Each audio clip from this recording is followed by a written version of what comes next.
This is Trash Panda Baseball on Talk Radio WZZN. It's time for Trash Panda Baseball on Talk Radio WZZN. Play ball! Trash Panda Baseball on Talk Radio WZZN is brought to you by Frame World, Wow, Reed's Jewelers, Crestwood Medical Center, Northrop Grumman, Bad Daddy's Burger Bar, Owens Home Appliance, Bill Penny Toyota, and by Fleming Roofing and Restoration. Now, let's head to the ballpark with the voice of the Trash Pandas, Josh Carey.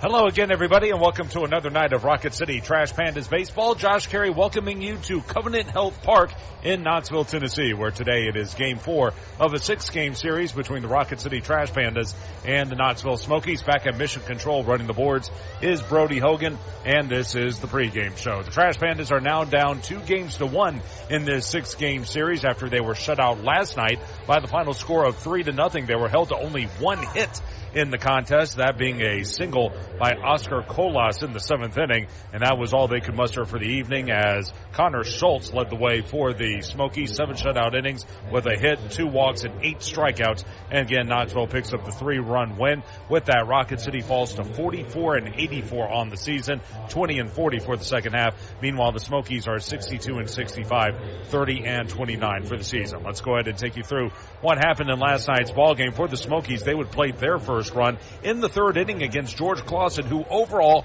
pitched a pretty good ball game. Not great, but probably good enough to win in most cases. He would give up a leadoff walk, though, to Carter Trice. And here's the deal. Trice, 083 hitter. Well, he walked twice for the game, including there in the 3rd inning. He would walk. He would move to second on a tapper to the mound by Brett Bateman, and then score on an RBI double by Pedro Ramirez, and that would make it a 1-0 ball game. Ramirez, for what it's worth, finished 5 for 5 for the ball game, had 3 doubles and 2 runs scored.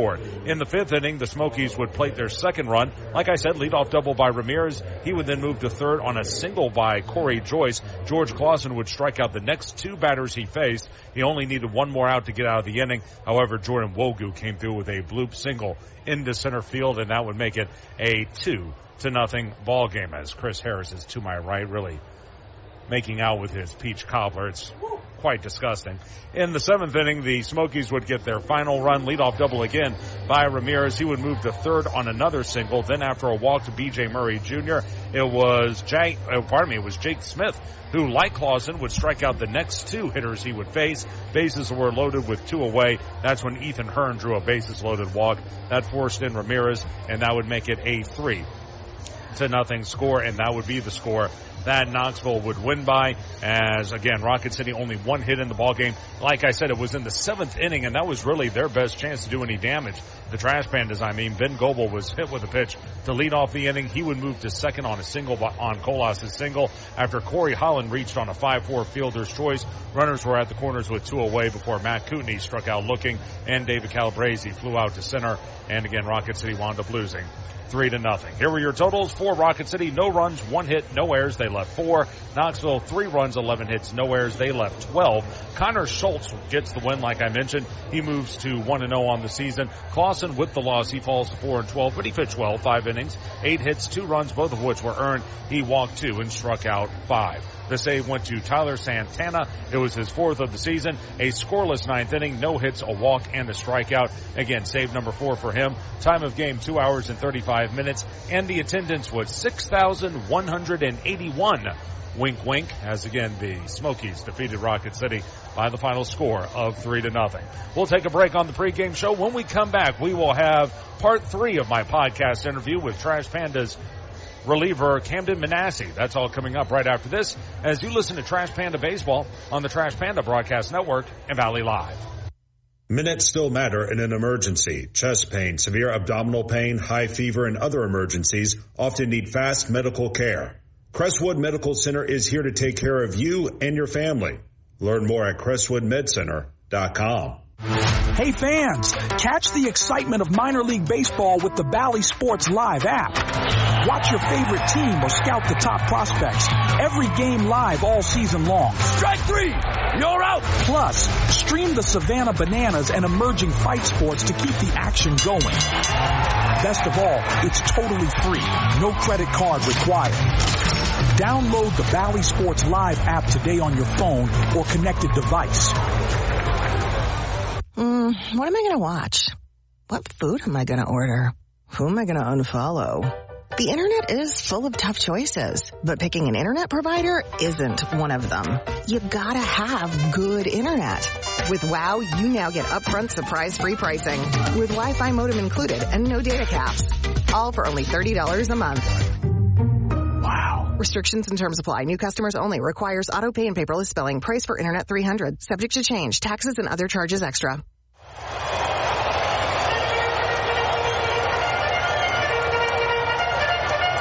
This is Trash Panda Baseball on Talk Radio WZZN. Welcome back to the pregame show as we continue to get ready for first pitch. Rocket City taking on Knoxville this evening. From Tennessee, Josh Carey with you. On this week's edition of the Josh Carey Show, I talked to Trash Pandas reliever Camden Manassi, who's making his climb through the Angels farm system as a jack-of-all-trades coming out of the Trash Pandas bullpen. In this section of my interview, Camden discusses his college days at Wake Forest. When you get to Winston-Salem and you're, like you said, that first year you're in dead last, you're in a pretty big conference, you're playing some really good teams, Florida State, Georgia Tech, Miami, etc., and you're getting your hat handed to you. Were there any thoughts about transferring? Was there any thoughts about going somewhere else? What was the mindset around that?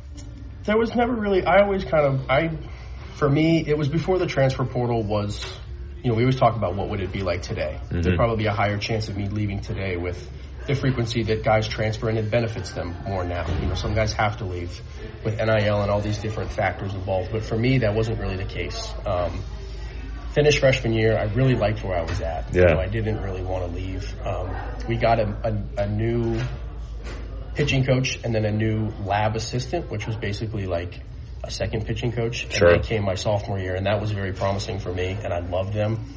So that was when I really saw myself take another step, was my sophomore and junior year under those two guys. So never really a thought of transferring, and I'm really glad that I didn't. Well, absolutely, because 2023, like you said, Wake Forest, this team that didn't have much of a baseball history, is now the number one team in the country. No doubt. For you Crimson Tide fans, they beat Alabama in the regionals that year. What's that like, though? You're at let's face it, it's a basketball school. And then suddenly here's this baseball program coming out of nowhere. What was it like just being on campus and seeing people rally around this baseball team? It was very cool. That was one of the Wake was definitely a smaller town, a smaller campus, so it was a lot more intimate there. And once we kind of got on a roll, it got very cool. We had some big names, like we had Brock Wilkin and Rhett Lauter. So, those guys turned into like little local celebrities almost. And I mean, the way that they did rally behind us all the way, you could see it so well from the start of the 2023 season to the end. Yeah. Like how many people realized, like, okay, this is real. Like, this is not a flash in the pan. These guys are really good.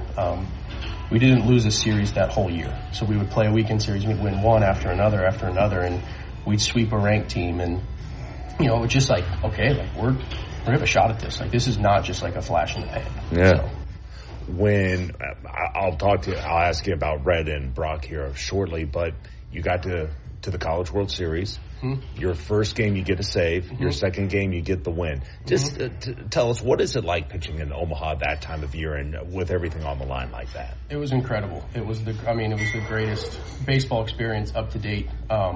Just playing. That's like we looked at the start of the year. We had, or I guess all the time at Wake, right before you walk out to the field, there's a banner above the door that says Road to Omaha. Mm-hmm. And most schools have that. And a lot of it, it seems like it's a formality. It's like everyone wants to go to Omaha, and everyone has, you have to act like it's a reality. And, freshman year we were like, Road to Omaha. But it became really real.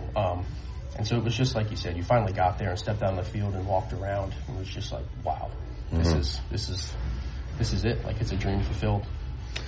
You're getting to the end of your junior season, and it's such a whirlwind because the World Series ends and now the draft is a month later.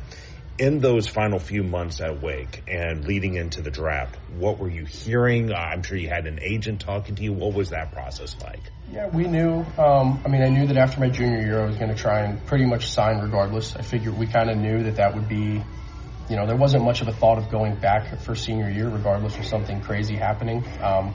And then going into Omaha, the handful of outings I had at the end of the year definitely helped with the draft. And so, like I said, after the Omaha ended, I talked with a bunch of teams, and the draft came around, and I kind of fell right kind of where we thought I would. So it ended up being perfect. The Angels, did they talk to you at all, or was there anything like that? I talked to the Angels at the guy who drafted me, Nick Gornial.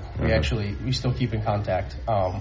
But we talked at Wake in the fall. The teams would come and meet with the players in the fall, and then we actually talked twice after the season ended. So they kind of were a team on my radar that I'm like, okay. But even still, like, I've heard people get drafted by teams they've never talked to. Like, the draft is such an unpredictable process. So, like, I kind of they were on my mind, but I didn't really know if they would be who I would go to. They actually called in the 4th, 5th, and 6th round. So once we got to the 6th, I was like, all right, these are the guys. This is who we're going to go with. What was the phone call like when you finally realized, wow, I'm a pro ball player now? I was with all my best friends and my family. Both sets of grandparents were at the house. It was very surreal, but it was also relieving too, because it's like, all right, like, this is what I've dreamed for. I hadn't really thought of what pro baseball entailed up until knowing that I wanted to play professional baseball. So I got drafted and took a deep breath. And then very shortly after, it was like, okay, we're just getting started. This is not where we stop. So got down to Arizona and then just got back to work. That again is Trash Pandas reliever Camden Manassi. You can hear the rest of the podcast wherever you get your podcasts. And that'll do it for the pregame show. When we come back, we'll have starting lineups and first pitch of tonight's ball game between the Trash Pandas and the Smokies. That's all coming up right after this as you listen to Trash Pandas Baseball on the Trash Pandas Broadcast Network and Valley Live. Minutes still matter in an emergency. Chest pain, severe abdominal pain, high fever, and other emergencies often need fast medical care. Crestwood Medical Center is here to take care of you and your family. Learn more at crestwoodmedcenter.com. In baseball, it's all about the next play, the next win.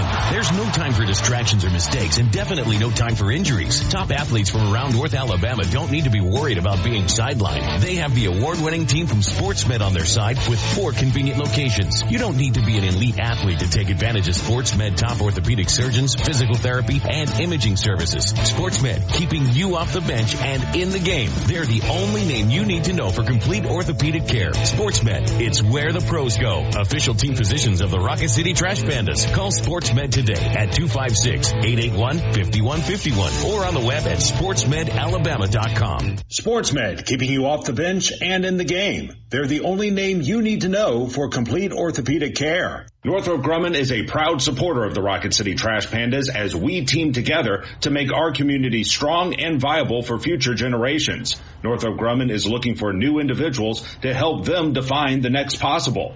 Together we can all make a powerful impact to build stronger communities and bright futures. Visit www.northropgrumman.com for a full listing of exciting job opportunities. Now, back to the ball game. Let's rock it, Trash Pandas. This is Trash Panda Baseball on Talk Radio WZZN.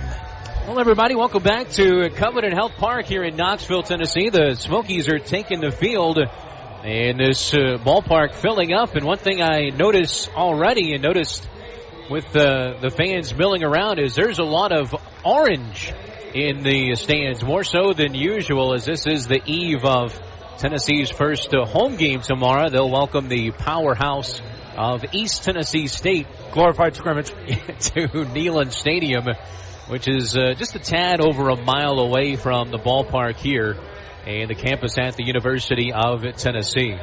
So getting set for game number 4 of this 6-game series right now. The Smokies have a 2-1 series advantage after dealing a 1-hit shutout last night, which was a 3-0 final score. We've got another choir here performing the national anthem and also a color guard by the U.S. Navy as they take the field on the first base side. And good news tonight, we have clear skies and no chance of rain, at least for now. Maybe later on in the evening, but clear skies and no impediment to start this ball game on time. Let's send it down to the field as the color guard takes their position behind the mound and listen into tonight's national anthem.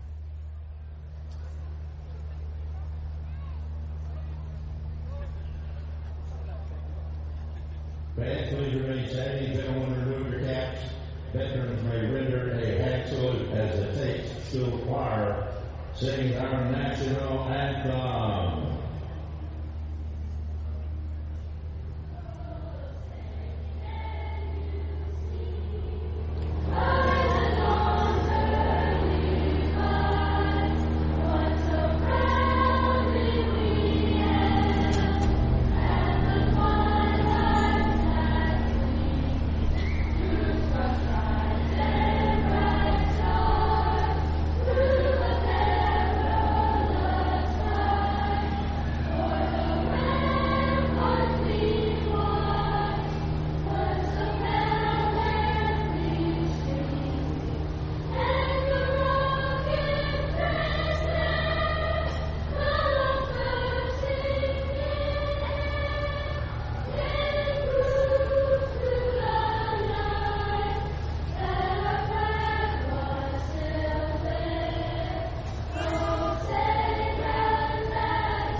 Your national anthem here from Covenant Health Park.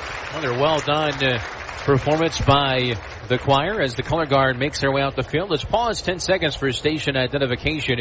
This is Trash Pandas Baseball, the Trash Pandas Broadcast Network, and Valley Live. HD 97.7.2 WZZN FM Union Grove, Huntsville, Alabama. Talk Radio WZZN. Well, the players still standing in attention on the first base and third base side.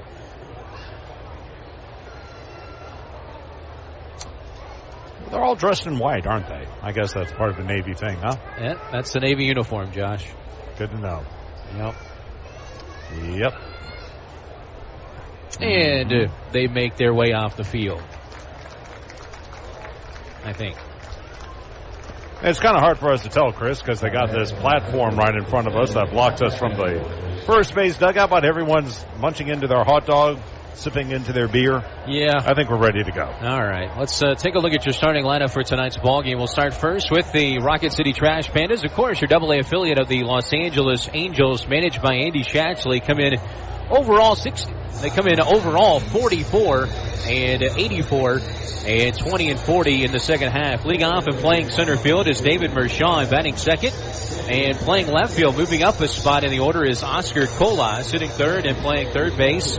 He was on SportsCenter's top 10 again last night, this time at first base with that diving play. Third Trash Panda this week to make the SC top 10, or third different time, 2 times by Goebel.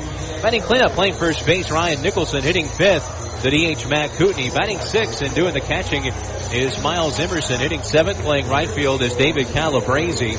Batting eighth and playing shortstop, Matt McCroskey. And then batting ninth and playing second base is Errol Vera. On the hill, coming off maybe the best performance of his career, is Sam Aldegari.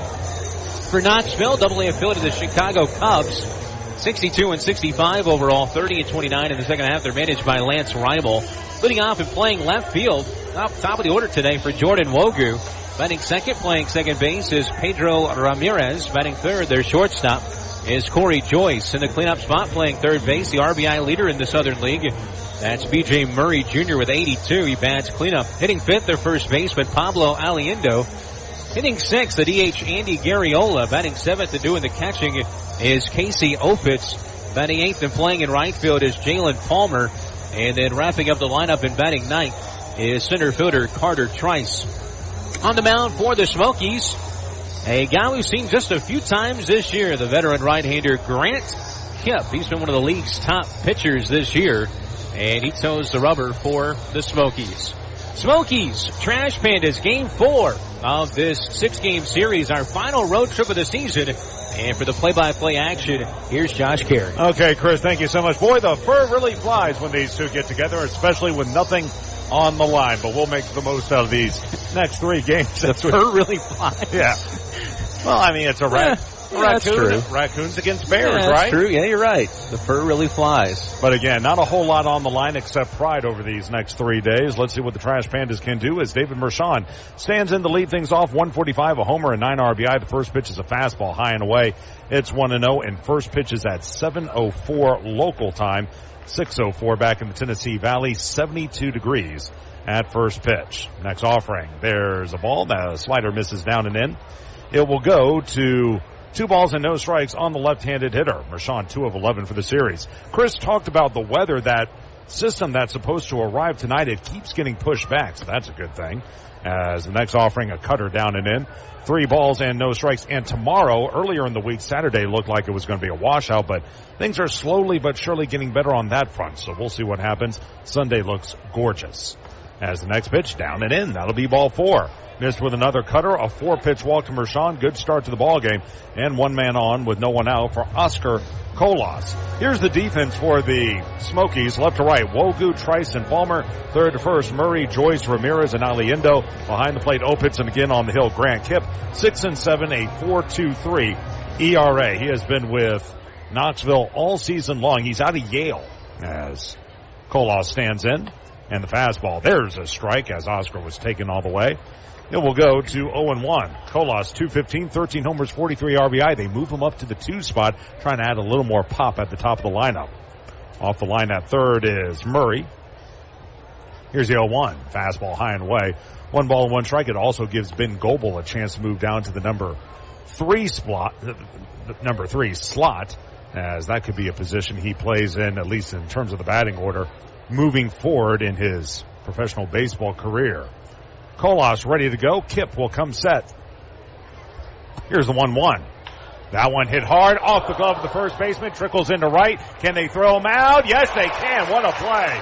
That ball was hit hard. It went off the mid of Aliendo. It trickled into right field. Backing him up was Ramirez. Aliendo was able to knock the ball down just enough to slow it up and allow Ramirez to get to it. And then he threw it back to Aliendo at first base for what will be a 3-4-3 ground out. And trust me, it was not routine as Colas couldn't beat it out. First to second, by the way, goes Mershon, and a runner there with 1 out. Here's Ben Goebel, 240, 6 homers, 27 driven in, but he's been struggling a bit of late. Look at that replay. As the pitch is off the plate, it's 1-0. We look at that replay. Yeah, he was out. Again, Aliendo just slowed the ball up enough to allow Ramirez to come in from behind and back him up. 1-0, the count on Goebel. Kipp kicks and delivers. Swung, sliced foul off to the right. It will go to a ball and a strike. Rocket City, blue halo tops with gray bottoms. It says Rocket City across the front of the jersey in white capital letters. Rocket on top, City on bottom with a white numeral on the left hip, white numeral on the back. Halo blue cap with the RC white emblem intertwined in the middle. As the count is even, at a ball and a strike, leading away at second is Mershon. Next pitch in the dirt, as throwing another slider that time was Kipp. The count goes to 2-1. As for the Smokies, white tops, white bottoms. It says Smokies in red capital letters across the front of the jersey with blue trim. Small red numeral on the left hip with blue trim. Large red numeral on the back with blue trim. And they also have blue capital letters on top of that number on the back indicating the player's last name. As Kipp will look in on Goebel, who's 0 of 8 for the series. 2-1. Fastball launch into deep center field. Going back is Trice, still going near the track, reaches up, makes the catch. Tagging at second is Mershon. He'll head over to third, and he'll make it there standing. He got all of that ball, did Goebel. 101 off the bat, but he hit it to the deepest part of the ballpark. And as we all know, the ball does not carry here at Covenant Health Park, and able to chase it down was Trice for out number 2. I don't know how you can hit a ball any better than that, but yeah, you're right. I mean, out there, that's legit 400 feet. You hit that ball about 380. Wind, by the way, not a factor. It is blowing very gently out toward left. First pitch to Nicholson. There's a fastball that is just low. 1-0. Nicholson, 176, 3 homers, 8 driven in. By the way, the Smokies wearing the Expos cap, as I like to call it today. White face, red back, blue bill, and the intertwined logo KS in blue with red trim in the middle. As the next offering, that's called a strike. That's a fastball over the inside corner. It will go to a ball and a strike on Nicholson, who's 0 of 7 for the series. Both he and Goebel have really been scuffling of late, as leading away at third is Mershon. 1-1. And the pitch misses outside. That was a curveball. It will go to 2 balls and 1 strike. That curveball didn't have a whole lot of dip to it, as Kip off to a bit of a slow start here in the early going. He's very fortunate. Goebel's ball almost left the yard, and then Colas almost got a single as well. Next offering. That one's driven into deep right field. Going back is Palmer at the track, at the wall. It's out of here. A home run. Ryan Nicholson turns on one over the right center field wall. That'll be his 4th of the season. RBI number 9 and 10. And the former Kentucky Wildcat comes into Knoxville, Tennessee, and blasts a 2-run homer over the right center field wall to give Rocket City a 2-0 lead. How nice is that to get one finally over the fence? That's the first home run in this series for either team. And it was a no-doubt shot, 408 feet towards that scoreboard in right field. And, you know, it's got to be good as a former Kentucky Wildcat to hit a home run in Knoxville with all this orange tonight. 108 off the bat as the first pitch to Kootenai is a strike. 0-1 to Matt, the left-handed hitter, 200 with a homer and 4 driven in. And, you know, everyone talks about Tennessee and Alabama, and rightfully so. Kentucky-Tennessee is a pretty good rivalry as well, as the pitch is in the dirt. It will go to a ball and a strike. So Rocket City on the board first against Kip, who's had his ups and downs against Rocket City this season. He last pitched on the 29th, though, at Birmingham, and only went 3 innings. Next offering, fastball, there's a strike. It'll go to 1-2. He allowed 5 runs, all earned on 4 hits, struck out 3, walked 4, took the loss by the score of 7-1. He looks in, 1-2. That one in the dirt as well. Going to even at 2 balls and 2 strikes. By the way, I did not give a Southern League scoreboard during the pregame. I completely whiffed on that, but I will tell you Birmingham lost to Chattanooga last night, 9-5. So their magic number to clinching is still at 2. Here's the 2-2. Curveball hit foul at home plate. That caught a piece of Opitz, but he's okay. And it will stay at 2 balls and 2 strikes. So a Birmingham win tonight and a Knoxville loss to the Trash Pandas, and the Barons will punch their ticket to the postseason. Meanwhile, a wild one in Columbus last night. Here's a look in by Kip. Next offering. Hit him. Threw him a slider down and in. It caught him on his back foot. As trying to skip out of the way of that one was Kootenai. He's going to be hit with a pitch. He'll trot to first, and again, Kip's woes continue here in the first inning. 1 man on with 2 men out for Miles Emerson. 211, 6 homers, 21 driven in. That was a slider that went well down and in. But anyway, last night, Montgomery was cruising to a 4-0 win over Columbus. Then suddenly in the bottom of the 9th inning, the Columbus bats woke up. They scored 4 runs to tie the game. Then in the top of the 10th, the Biscuits came back with 6 and wound up winning by the final of 10-4 as time is called, and Jamie Vermelier will go out there and have a word with Kip, who is trying to get through this first inning. So a 6-run 10 for Montgomery. They won in 10 innings. They had 17 hits. Colton Ledbetter was 3 of 5 with 3 RBI and a double. TJ Nichols, we haven't seen this guy for Montgomery, but he was great again. 7 shutout innings, 3 hits, a walk, and 7 strikeouts. We'll see if we get a look at him next season. Back to the action, righty on righty against Emerson. First pitch. That's a low dribbler. Oh, it hit the base runner, and the inning is over. Oh, he tried to serve that perfectly through the right side, and Kootenai, I don't know if he lost the ball or mistimed his leap. He ran right into the ball. I think that'll go in the books as a 4 unassisted. Credit Ramirez with the putout. That'll be a hit for Emerson. I can't believe Kootenai didn't miss that ball, but either way, he runs into the out, and the inning is over. 2 runs, both earned on 2 hits. No errors in the inning, and 1 man left on base. At the end of half a frame, it is Rocket City 2 and Knoxville coming to bat. This is Trash Panda Baseball on the Trash Panda Broadcast Network and Valley Live. The Trash Pandas would like to thank their partner, Frame World Art Gallery. Family owned and operated and located in Huntsville now for over 36 years. Frame World is the place for all of your framing needs. Whether it's award framing, custom framing, sports art from Daniel Moore, Doug Hess, and more, or special keepsakes and collectible objects. Frame World can take care of it all. And if you mention this ad, you can save 25% off of any order. Check out Frame World Art Gallery at 2508 Memorial Parkway Southwest, or give them a call at 256-539-8859. What am I going to watch? What food am I going to order? Who am I going to unfollow? The internet is full of tough choices, but picking an internet provider isn't one of them. You gotta have good internet. Get upfront surprise-free pricing with Wi-Fi modem included and no data caps. Plus bundle Internet 300 with YouTube TV for just $92.99 per month for 12 months with autopay and paperless billing. Wow. Restrictions and terms apply. New customers only. Requires autopay and paperless billing. Price for Internet 300. Subject to change. Taxes and other charges extra. Together, let's celebrate the big occasions and the little moments. The firsts and forevers. Let's celebrate others and celebrate ourselves. Because every milestone matters. And we promise to be with you for every one of them. Shop Reed's Jewelers and Reeds.com to find the perfect gift to celebrate your life's moments. Reed's Jewelers. Trusted with life's moments. Visit your local Reed's Jewelers at Bridge Street Town Center and Parkway Place Mall. This is Trash Panda Baseball on Talk Radio WZZN. Bottom of the first inning, and the first pitch by Sam Aldeguerri is a fastball that misses high. It's 1-0. Aldeguerri, 8-8, a 3.78 ERA, goes to the bump with Rocket City up 2-0 on a 2-run homer by Ryan Nicholson. Here's the 1-0. Fastball popped up. Right side coming in is Nicholson. He drifts into foul territory, makes the catch about 20 feet in front of the first base bag. Jordan Wogu, 280 on the year with a homer and 33 RBI. Fouls out to first.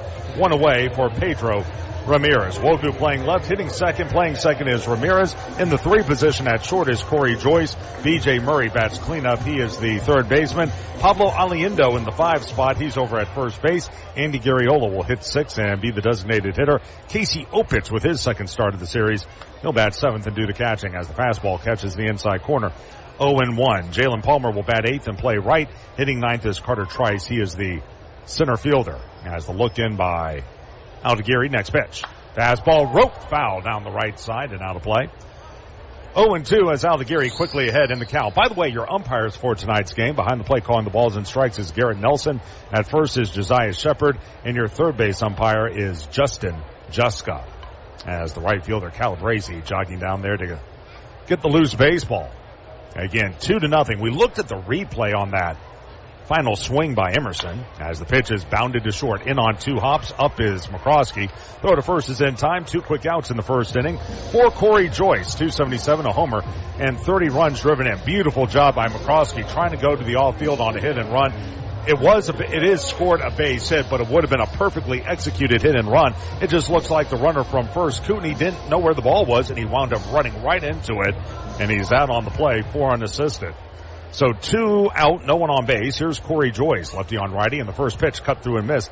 It's 0-1. The defense for Rocket City, left to right, Colas, Mershon, and Calabrese. Third to first, Goebel, McCroskey, Vera, and Nicholson. Behind the plate, Emerson, and on the hill, Sam Aldeguerri. As the next pitch misses high and in, that'll be a changeup. And the count at 1 ball and 1 strike. Corey Joyce standing in for the Smokies, 62-65 on the year, 30-29 for the second half. Fastball will miss low, and it will go to 2 balls and 1 strike. Aldeguerri coming off that sensational performance last Saturday against Columbus. 8 shutout innings, 4 hits, 6 strikeouts, all a part of a 4-0 win. Lefty on righty. Here's the 2-1. Fastball, slice foul off to the right. It will go to 2-2, and just like that, a chance for Sam to wrap up the first inning. Wind continues to drift out to left on this hazy evening, early evening. 72 degrees again at first pitch. Should be able to get this one in, and then tomorrow we'll play things by ear as we enter the final 3 road games of the season. Off the line at first is Nicholson. Aldeguerri, next pitch. Swung on and lifted along the line and right. Long run for Calabrese. Still coming into foul ground. He can't get to it as it lands foul. And it will remain at 2 balls and 2 strikes on Joyce, who's 4 of 13 for the series. Again, a 2-run homer by Ryan Nicholson gets us started tonight for Rocket City as they lead it 2-0 in the bottom of the first. From the third base side of the rubber, Aldeguerri, 2-2. Swung and lifted along the line and right again, and Calabrese can't get to that one. It dunks in for a hit. Stopping at first will be Joyce, and that'll be the first hit of the game for the Smokies. 1 on with 2 out for B.J. Murray Jr. He kept trying to go to that off field and finally got one to handle, and he dunked down to hit. So here's Murray 232, 18 homers, 82 RBI. Both of those numbers are a league lead. But Rocket City's done a pretty good job on him. He's 0 of 8 for the series. Lefty on righty. Sam kicks and delivers. And the curveball is going to be called a strike over the inside corner. It's 0-1. Josh Carey, Chris Harris with you. Back at Mission Control again, running the boards, is Jeff Scarborough. Look over at first, Aldeguerri. Here's the 1-0. And on his hands, fought off to the right by Murray as that one landed right here near press row. I think that's the first time we've seen that happen as it goes to 0-2. I think when they originally built this stadium, they were thinking of making this kind of the suite level, and there's a whole balcony of what was supposed to be seats in front of us. It's a good, 10 feet in front of us as the fastball misses inside. 2-1. So it's basically another layer to this stadium where a foul ball can land right in front of us, and no one can sit out here, but we walk back and forth during pregame all the time setting up our equipment along this area as the pitch is looped out into left field. Charging in, unable to get there will be Colas, and that'll be a single for Murray. Just reached out with the bat on the changeup and lobbed it into left field. He was out in front of that ball, but he got a piece of it, and now suddenly there are 2 men on with 2 men out for Pablo Aliendo. Surprisingly, that's just his first hit of the series. He's been impactful with those 4 walks, but he's found a spot open out there in the outfield, and it's kind of what this Smokies team does. Let's see if Sam can respond and get a good hitter, Pablo Aliendo. He's one of those guys, just his presence makes such a difference for this Smokies team. So left on right against Aliendo. Aldeguerri, first pitch, and a swing and a miss. Weak hack at the curveball low. It will go to no balls and 1 strike. By the way, I said 72 degrees at first pitch. I was looking at the wrong date. It's actually 83 degrees. We've had a little reprieve of summer here today. Look back at second. Here's the 0-1. And the ball squibbed foul up the first base line. Look at all that spin as it will remain foul. Over to get to it is Nicholson, and the count at 0-2. And once again, Aldeguerri a strike away from getting through this inning. This frame started with a foul out to first by Wogu. Then Ramirez bounced to short. After that, Joyce and Murray with back-to-back singles. And there are runners at first and second with the count 0-2 on the right-handed hitting Aliendo. Aldeguerri back to the letters. Long way. Here's the 0-2. Missing inside. He went with the slider that time. Going to go to a ball and 2 strikes. Got 2 more games left in this series. Tomorrow at 6 Central Time, and then we'll wrap it up on Sunday with a 1 o'clock start. Near the bag at second is Vera. Aldeguerri. High leg kick in the pitch. And on his hands again, fought off to the right. It will remain at a ball and 2 strikes. Pretty good battle here between Aldeguerri and Aliendo, as a nice play made by a fan from Cleveland, Tennessee, making the drive up 75, as it will stay at a ball and 2 strikes. Aldeguerri about to throw his 20th pitch of the inning. The right-handed hitter will stand back in. They play him straight away and deep in the outfield. Aldeguerri looks over at first. Playing behind the runner is Nicholson. 1-2. Swing and a miss. Strike 3. Got him with a changeup. Threw it just off the plate outside, and he still got Aliendo to chase. Strikeout number 1 for Aldeguerri, and the Smokies come up empty in the first inning. No runs, 2 hits, no errors, 2 left. At the end of 1, 2-0 Rocket City. This is Trash Panda Baseball on the Trash Panda Broadcast Network and Valley Live. Minutes still matter in an emergency. Chest pain, severe abdominal pain, high fever, and other emergencies often need fast medical care. Crestwood Medical Center is here to take care of you and your family. Learn more at CrestwoodMedCenter.com. In baseball, it's all about the next play, the next win. There's no time for distractions or mistakes, and definitely no time for injuries. Top athletes from around North Alabama don't need to be worried about being sidelined. They have the award-winning team from SportsMed on their side with 4 convenient locations. You don't need to be an elite athlete to take advantage of SportsMed top orthopedic surgeons, physical therapy, and imaging services. SportsMed, keeping you off the bench and in the game. They're the only name you need to know for complete orthopedic care. SportsMed, it's where the pros go. Official team physicians of the Rocket City Trash Pandas. Call SportsMed today at 256-881-5151 or on the web at sportsmedalabama.com. SportsMed, keeping you off the bench and in the game. They're the only name you need to know for complete orthopedic care. Northrop Grumman is a proud supporter of the Rocket City Trash Pandas as we team together to make our community strong and viable for future generations. Northrop Grumman is looking for new individuals to help them define the next possible. Together we can all make a powerful impact to build stronger communities and bright futures. Visit www.northropgrumman.com for a full listing of exciting job opportunities. Now, back to the ball game. Let's rock it, Trash Pandas. This is Trash Panda Baseball on Talk Radio WZZN. Josh Carey, Chris Harris with you here. Back at Mission Control running the boards is Jeff Scarborough. We go to the top of the Northrop Grumman second inning, and the Trash Pandas are out to a 2-0 lead. Bottom third of the order duo for Rocket City against Grant Kipp. It'll be Calabrese, McCroskey, and Vera all set to hit against the right-handed pitcher, as the first offering is swung through a miss by Calabrese. That was a curveball. It goes to 0-1. David at 208, 5 homers, and 10 driven in. Kipp last faced Rocket City. He actually faced them twice last month at Toyota Field. On the 17th, he didn't pitch well, but he got a no decision. That was the Sunday game where George Clausen struggled mightily. There's the 0-1. That misses high. 1 ball and 1 strike in that game. He only went 3 innings, allowed a run on a hit. He struck out 2, but he also walked 3 and really had to eat up a bunch of pitches. Rocket City made him fight. And the fastball sent foul off to the left. It's 1-2, and really too bad for him. It would have been an easy win as the Smokies went on to win 13-5. He also took the loss against Rocket City on August the 12th. 4 innings, 7 hits, 4 runs, and 3 Ks in a 5-0 loss. 1-2. Swung, lobbed into right field, sinking fast, and that'll drop for a hit.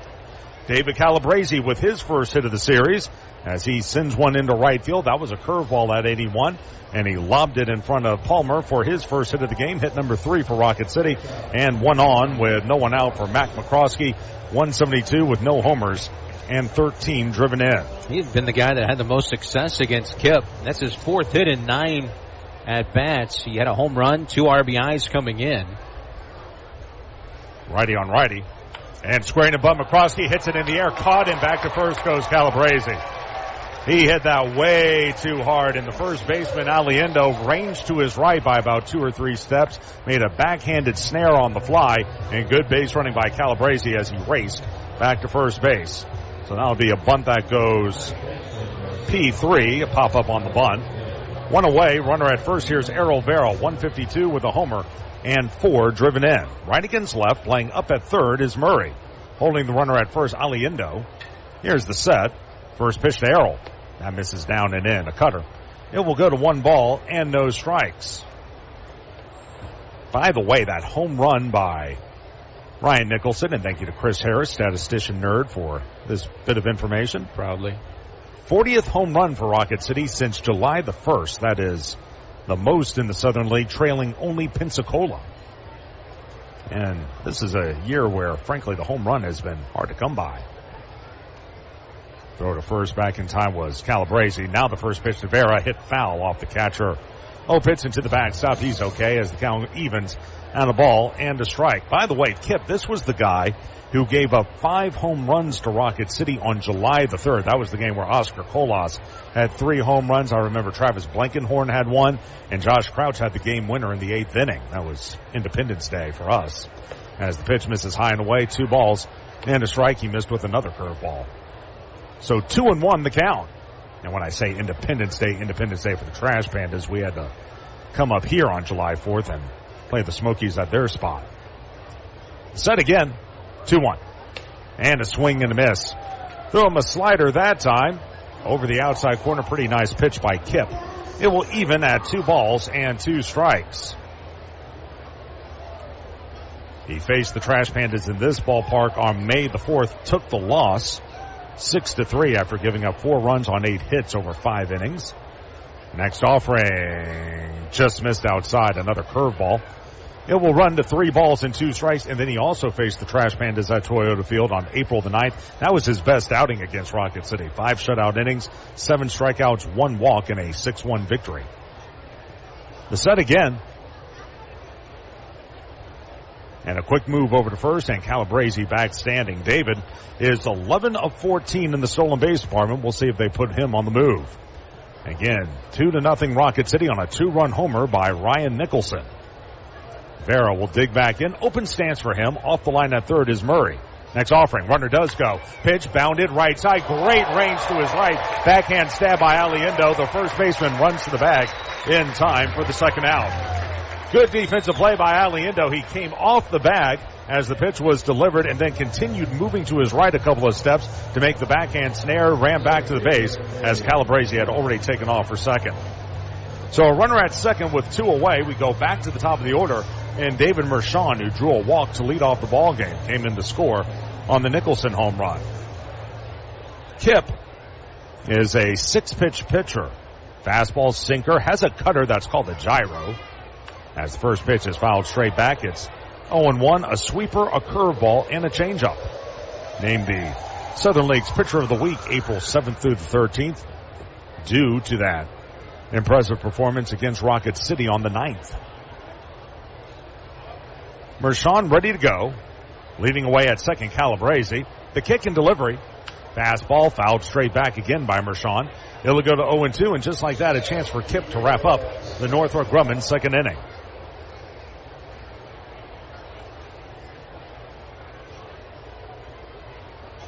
Time called as Mershon will step out of the box. Rocket City's got a couple of highs against him. I talked about the home runs on the 3rd. Kip also allowed 8 hits to the Trash Pandas on May the 4th. That's a season high. And then he also delivered 5 walks against the Trash Pandas on July 3rd. Next pitch, a curveball bounded to second. In, up with the ball is Ramirez. Fires to first in time. 4-3 on the putout. Retired is Mershon, and Rocket City put away in the top of the Northrop Grumman second inning. No runs, 1 hit, no errors, and 1 man left. Bottom of the Northrop Grumman second on its way. Rocket City leading at 2-0. This is Trash Panda Baseball on the Trash Panda Broadcast Network and Valley Live. Minutes still matter in an emergency. Chest pain, severe abdominal pain, high fever, and other emergencies often need fast medical care. Crestwood Medical Center is here to take care of you and your family. Learn more at crestwoodmedcenter.com. Hey fans, catch the excitement of minor league baseball with the Bally Sports Live app. Watch your favorite team or scout the top prospects. Every game live all season long. Strike 3! You're out! Plus, stream the Savannah Bananas and emerging fight sports to keep the action going. Best of all, it's totally free. No credit card required. Download the Bally Sports Live app today on your phone or connected device. What am I going to watch? What food am I going to order? Who am I going to unfollow? The internet is full of tough choices, but picking an internet provider isn't one of them. You gotta have good internet. With WOW, you now get upfront surprise-free pricing with Wi-Fi modem included and no data caps. All for only $30 a month. Wow. Restrictions and terms apply. New customers only. Requires auto pay and paperless spelling. Price for internet $300. Subject to change. Taxes and other charges extra.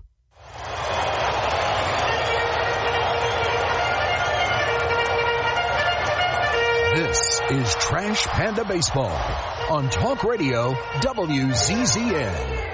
We go to the bottom of the Northrop Grumman second inning. Trash Pandas leading it by the score of 2-0. Fans, the mission at Northrop Grumman is to be at the forefront of technology and innovation, delivering superior capability in tandem with maximized cost efficiencies. The security solutions they provide help secure freedoms for our nation as well as those of our allies. So due up for the Smokies in the second.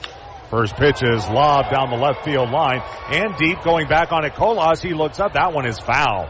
That one actually had the distance, just not the accuracy by Garriola. He sent it down the left field line. It's 325 down that way. He hit it about 328. I didn't think he caught it that well off the bat, but it continued to carry and carried on over to the left of the foul pole for a noisy strike one, the count at 0-1. Garriola, 174 with a homer and 12 driven in. It's him, followed by Opitz and then Palmer in the bottom of the Northrop Grumman second inning, with Rocket City leading it by the score of 2-0. Now the right-handed hitter ready.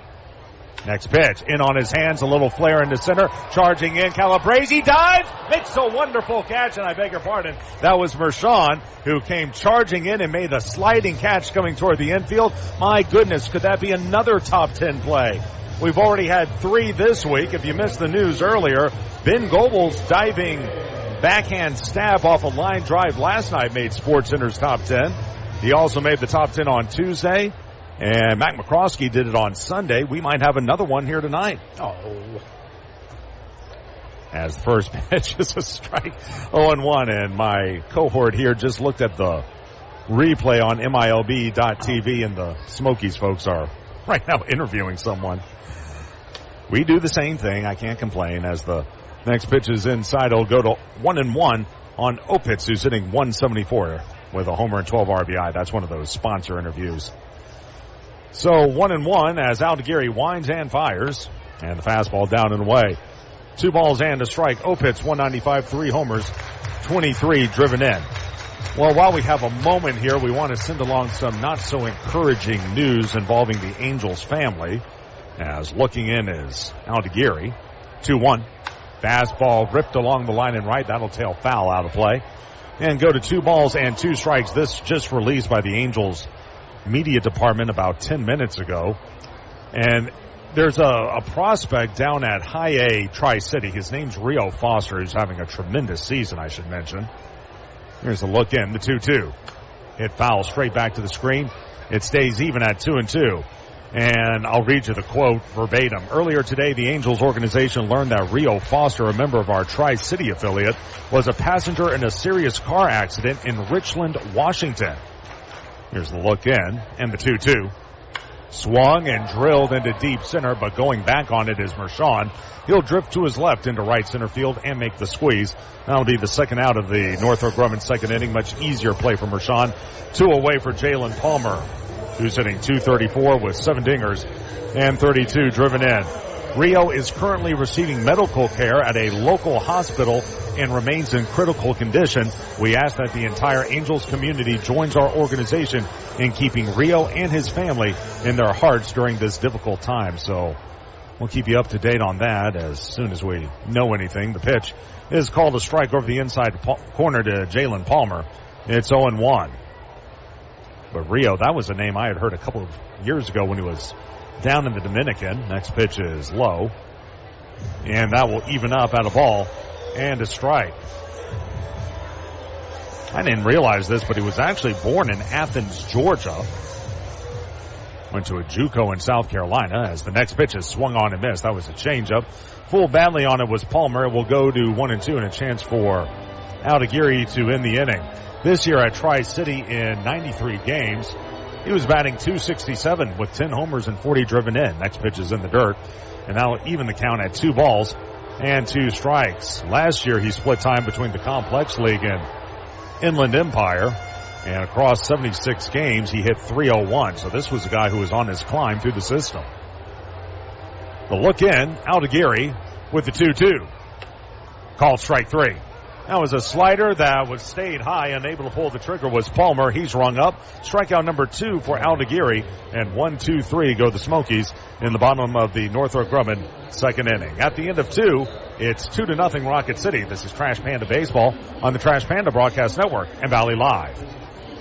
At Northrop Grumman, their products define possible as they help customers defend the homeland, launch critical payloads into space, enable scientific exploration, return astronauts to the moon, and protect the warfighter. Yet their dedication goes beyond their products as they support the workforce, their families, our veterans, and our hometowns. Together, we can all make a powerful impact to build stronger communities and bright futures. That's defining possible. Northrop Grumman, defining the future. An emerald green field is iconic in baseball. That's what TDI Services desires to create for every one of its customers. As proud sponsors of the Trash Pandas, TDI Services brings its A game to provide winning lawn care and pest control to the outside of Toyota Field. TDI Services can do the same for your lawn with their innovative biological approach for better results. As nature intended. Visit TDIGreenServices.com/Trash Pandas or call today at 888-556-7985 for our best discount. Your mattress is the reason your morning coffee tastes like despair. At Beds Express, during our Memorial Day sale, getting the best sleep is as easy as 1, 2, 3. 1 year price guarantee. We'll beat any local competitor's price for up to a year after purchase. 2-year extended warranty and a 3-year comfort guarantee. Not loving your mattress? Exchange it for up to 3 years. Shop now and save with queen mattresses starting at just $199. Better sleep, better prices. That's the Beds Express promise. Locally owned and operated for over 30 years. This is Trash Panda Baseball on Talk Radio WZZN. We go to the top of the Beds Express third inning. Rocket City leading it 2-0. Here to give you the play-by-play is Chris Harris. Thanks, Josh. This is the Beds Express third inning. Slide into Beds Express for a winning night's sleep. The official mattress partner of your home team dreams. Oscar Colas stands in. Left-handed batter takes a pitch in the dirt low. And that's ball one. 2-0 on the Ryan Nicholson 2-run home run.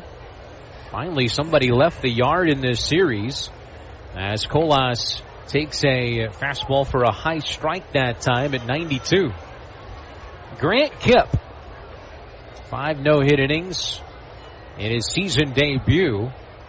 Pitch downstairs, a ball that time, and it's 2-1 to Colas. Former Yale Bulldog. Tall right-handed pitcher. Here's a 2-1 offering on the way. Fastball that time fouled out of play down that left field line. Grant Kipp listed at 6'6", 220 pounds, a Dallas, Texas native. I think this is the guy we were talking about with the 6'6" body and getting everything moving in the right direction. Pitch outside for a ball. What's it like being 6'8", Chris? Well, you know. It's hard to find clothes. That has to be hard. I've always gone with Omar the tent maker. He never comes up without a fitting garment. Well, if it makes you feel better, what I don't have in height, I make up for in width. Well, same here. 3 balls, 2 strikes on Colas. Rounded out his first time up. Hit in 3 straight ball games. Swings and bounces one back to Kipp. He bobbles it. But he has time to recover, and an underhanded toss to first gets Oscar for the first out. And 1 away in the top half of the third inning. Yeah, I tell you what, we might have yet again another SportsCenter top play. Da-da-da, da-da-da.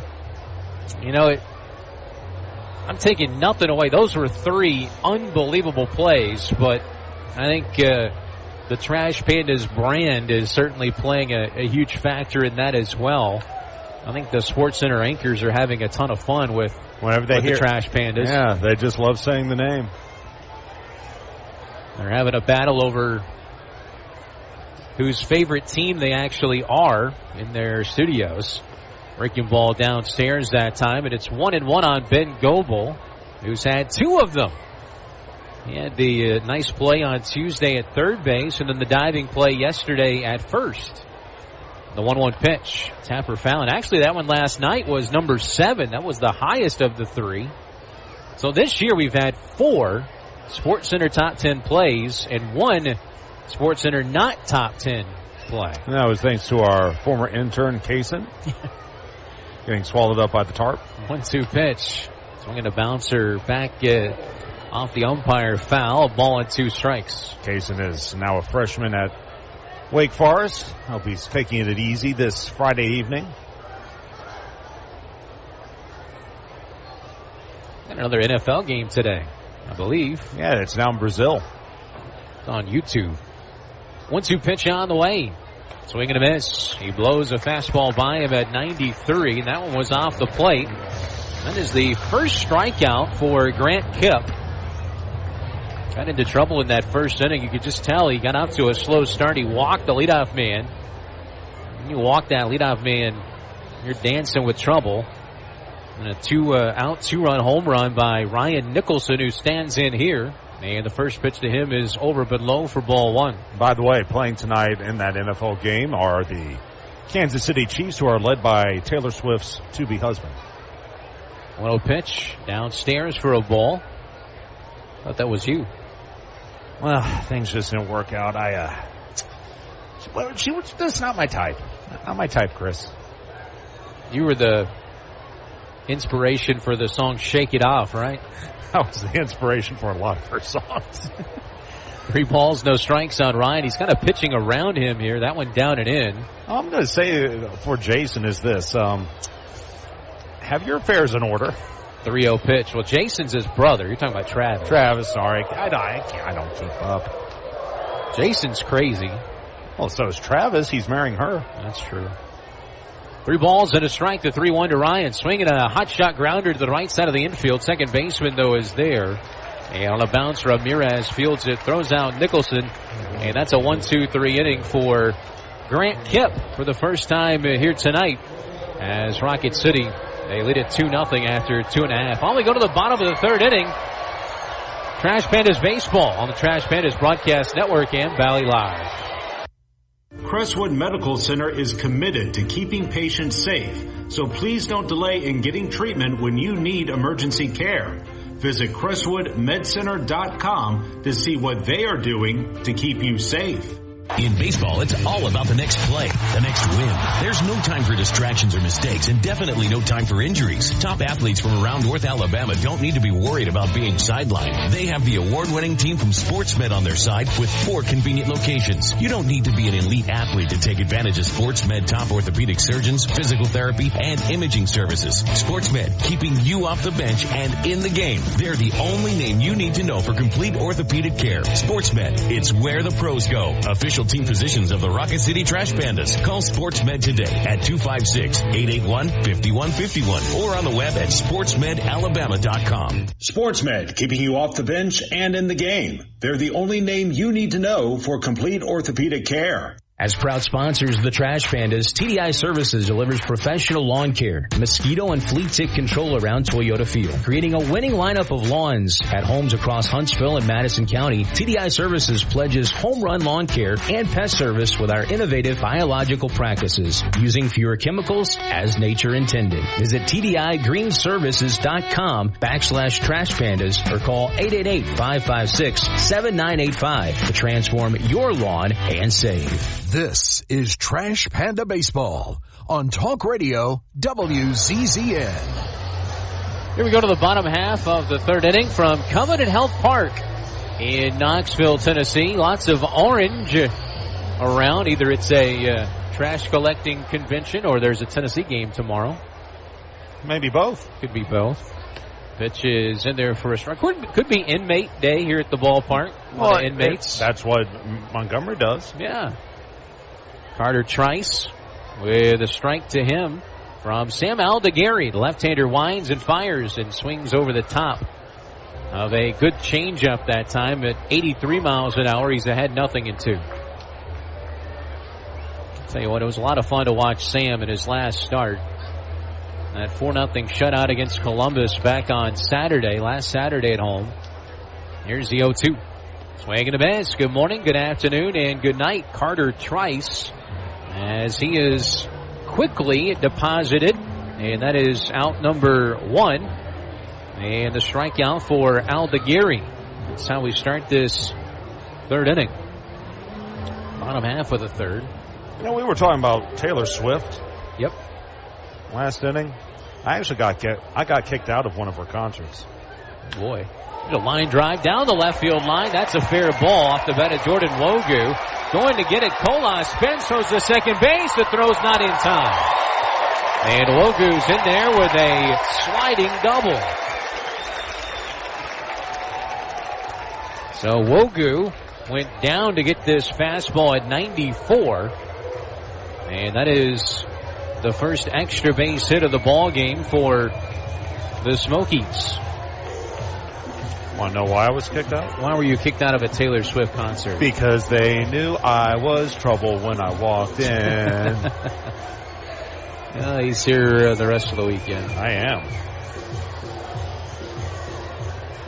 By the way, 3 strikeouts now for Aldegari. Runner at second base now with 1 out. And the first offering to the right-handed batting Pedro Ramirez is hit foul down that third base line. How about if you're Pedro Ramirez, you get up and want to see the highlights of the Cowboys and the Eagles, and you're watching SportsCenter's Top 10, and you're like, man, I went 5 for 5 with 3 doubles last night. That's got to be a great moment. And then you see Ben Goebel with a diving play at first. There's a swing at a solely hit ground ball out the end of the bat towards short. There's Matt McCroskey. And he throws out Ramirez for out number 2. Pedro is going to have to learn the very harsh truth when it comes to the TV industry. It's about what have you done lately? And how spectacular were you when you did it? Here's Corey Joyce now. Runner at second base with 2 outs. That start last Saturday, though, for Aldegiri. Picked up the win. He's on some kind of a great run on the hill over his last 9 starts. Sam checks towards second base. The high leg kick and the pitch is lined sharply but foul down that third base line. But he went 8 innings, no runs, 4 hits, no walks, 6 strikeouts through 101 pitches. And if you look at his time now, over his last 9 starts, 6 of them have been quality starts since July 2nd. He's 6-2 with a 1.98 earned run average. Just 12 earned runs in 54 2/3 innings, 19 walks, 43 strikeouts. Third best earned run average in the Southern League over that span. Here's the 0-1. There's a fastball, and it just misses off the outside corner. 0-2. And because of that, he's now in the top 10 in the league in 1, 2, 3, 4, 5, 6, 7, 8 categories. 1-1 pitch on the way now from Sam. Off-speed pitch and a ball swung on, hit well deep towards left field. Colas to the track. He's at the wall. He looks up, and that ball's gone. And we are tied. That was a pitch down and in, a curveball that Joyce went down to get. And he launches it into that left field bullpen for a 2-run home run.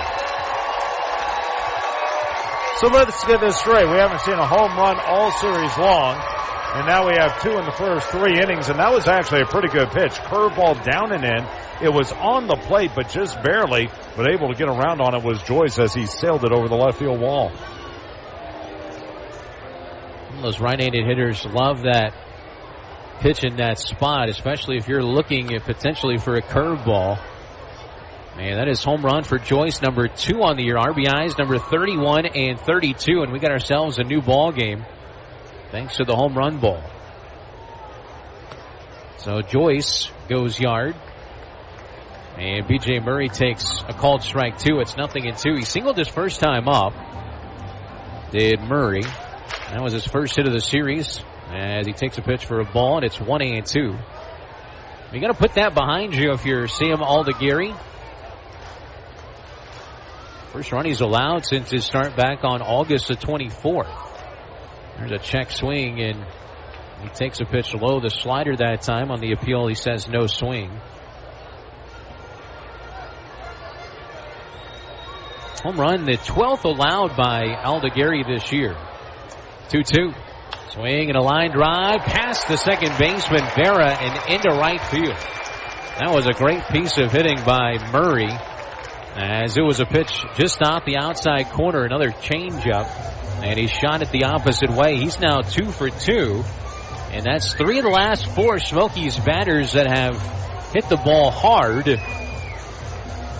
And now runner at first base with 2 outs for Pablo Aliendo. It was his first strikeout victim back in that first inning. Aldegiri back out of the stretch now as he kicks and delivers the first, fouled straight back. The Smokies team, man, they can produce some runs. That was their 37th home run if you go back to July 1st. Top teams in the Southern League, Pensacola, Rocket City, and then the Smokies. Their first home run of the week as well. 0-1 pitch on the way due to Aliendo. Fastball high and tight. And the count evens up. Aliendo 3 for 12 in the series with a double and a walk.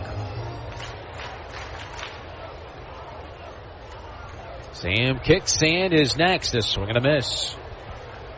Went down in the zone that time with a good changeup. Had him chase it a tad. Well, now he's ahead in the count here, and this is sometimes where he gets into trouble. He tries to nibble a little too much. Let's see if he goes right after him and goes for the K. You know, it stinks to give up a 2-run home run like that, but it's better than walking, guys. Yes, it is. Here's the 1-2 pitch on the way from Sam. Swing and a high fly ball deep towards center field. Mershon back to the track and makes the catch. Whew. That ball was launched out there to deep left center field. 103 off the bat of Aliendo, but it just stays in the ballpark, and Mershon able to go back and make the grab for out number 3.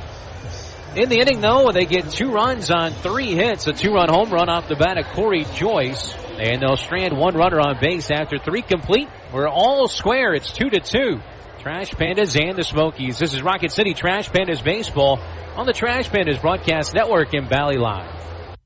Your mattress is the reason your morning coffee tastes like despair. At Beds Express, during our Memorial Day sale, getting the best sleep is as easy as 1, 2, 3. 1-year price guarantee. We'll beat any local competitor's price for up to a year after purchase. 2-year extended warranty and a 3-year comfort guarantee. Not loving your mattress?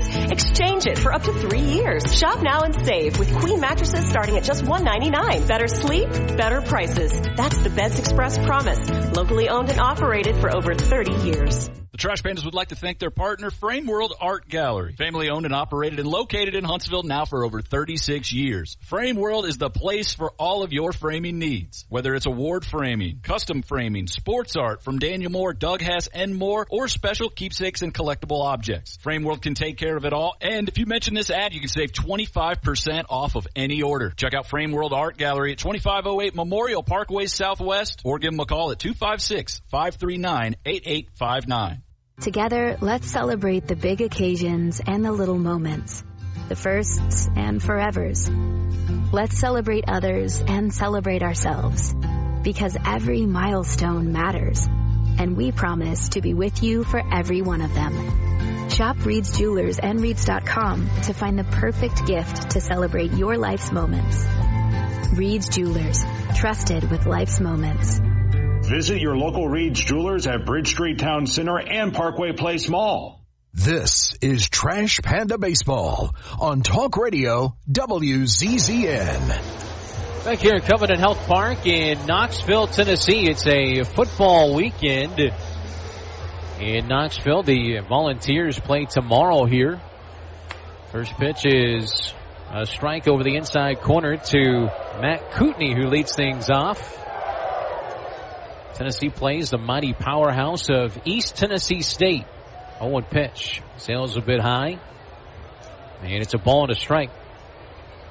I mean, it works out nicely with this ballpark now in downtown Knoxville. If you're going to, obviously, here in Knoxville, they get a lot of people that come in from all across the state, similar in Alabama. Come in on a Friday, catch a Smokies game downtown, then go to the football game on Saturday.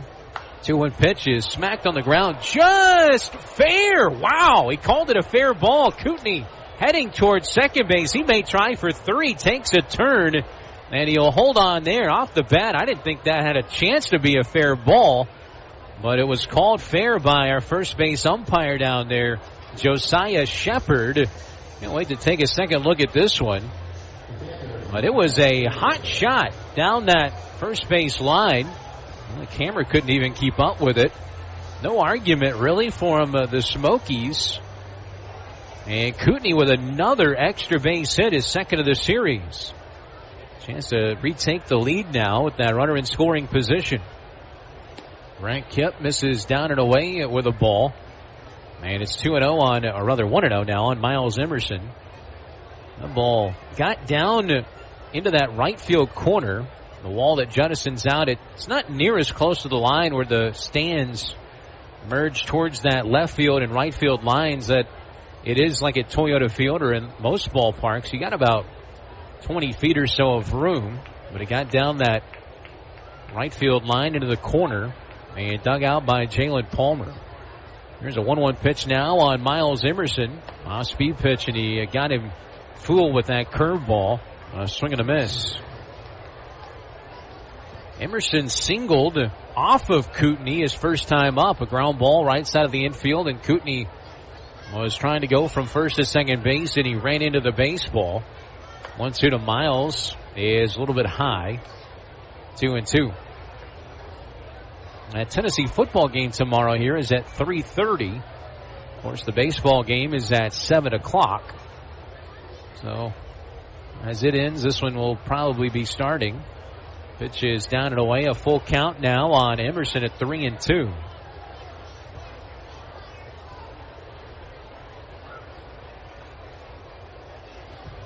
Pitch count right now for Kip is just over 60.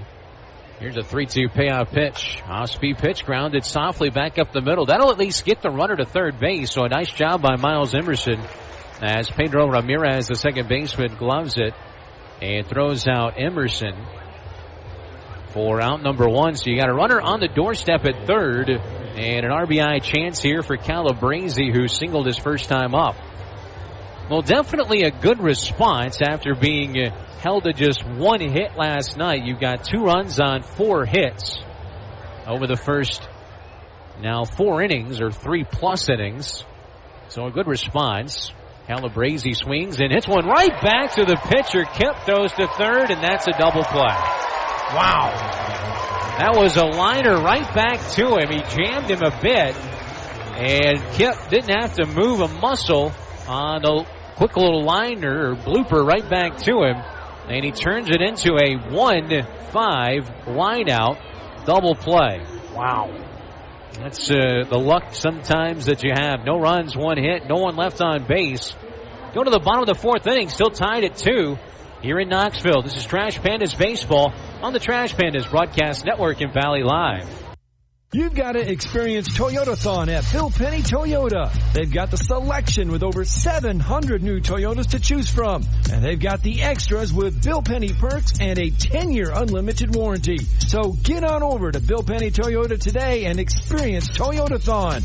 Bill Penny Toyota in Huntsville and online at BillPennyToyota.com. Bill Penny's Toyota 10-year unlimited warranty is valid through the 10th year of ownership. Valid on new vehicles only. See dealer for details. At Bad Daddy's Burger Bar, we love baseball almost as much as we love serving up the best and baddest burgers around. People have called our burgers totally insane. And at Bad Daddy's, we take that as a compliment. But it's not just burgers. Up first, starters like our fried pickles, wings, or poblano frites. Second, try one of Bad Daddy's giant chopped salads. Third, our famous chef-inspired burgers with lots of different taste options. And before you head home, finish up with one of our shakes or delicious banana pudding. Bad Daddy's Burger Bar on the Parkway in Huntsville and Clift Farm in Madison. It's laundry season at Owen Home Appliance Center. Tired of that washer walking out the door and having to dry a load 2 or 3 times? It's time for a new washer and dryer. Pick from brands like Maytag, GE, Whirlpool, Electrolux, and of course, Speed Queen. Try the new 2-in-1 GE Profile that washes and dries a load all in one machine. Visit the interactive location in Lacey Springs where you can try the washers and dryers before you buy them. Owen Home Appliance Center. Quality products, quality pricing, quality service. It's in the name, Owen Home Appliance Center. This is Trash Panda Baseball on Talk Radio WZZN. Well, before we get this bottom of the 4th inning started, let's pause 10 seconds for station ID. This is Trash Pandas Baseball on the Trash Pandas Broadcast Network and Valley Live. HD 97.7.2 WZZN FM Union Grove, Huntsville, Alabama. Talk Radio WZZN. Chris Harris, Josh Carey, and Jeffrey Scarborough with you. First pitch, a ball. The next is cut on, and, well, actually, no, he said he didn't go around.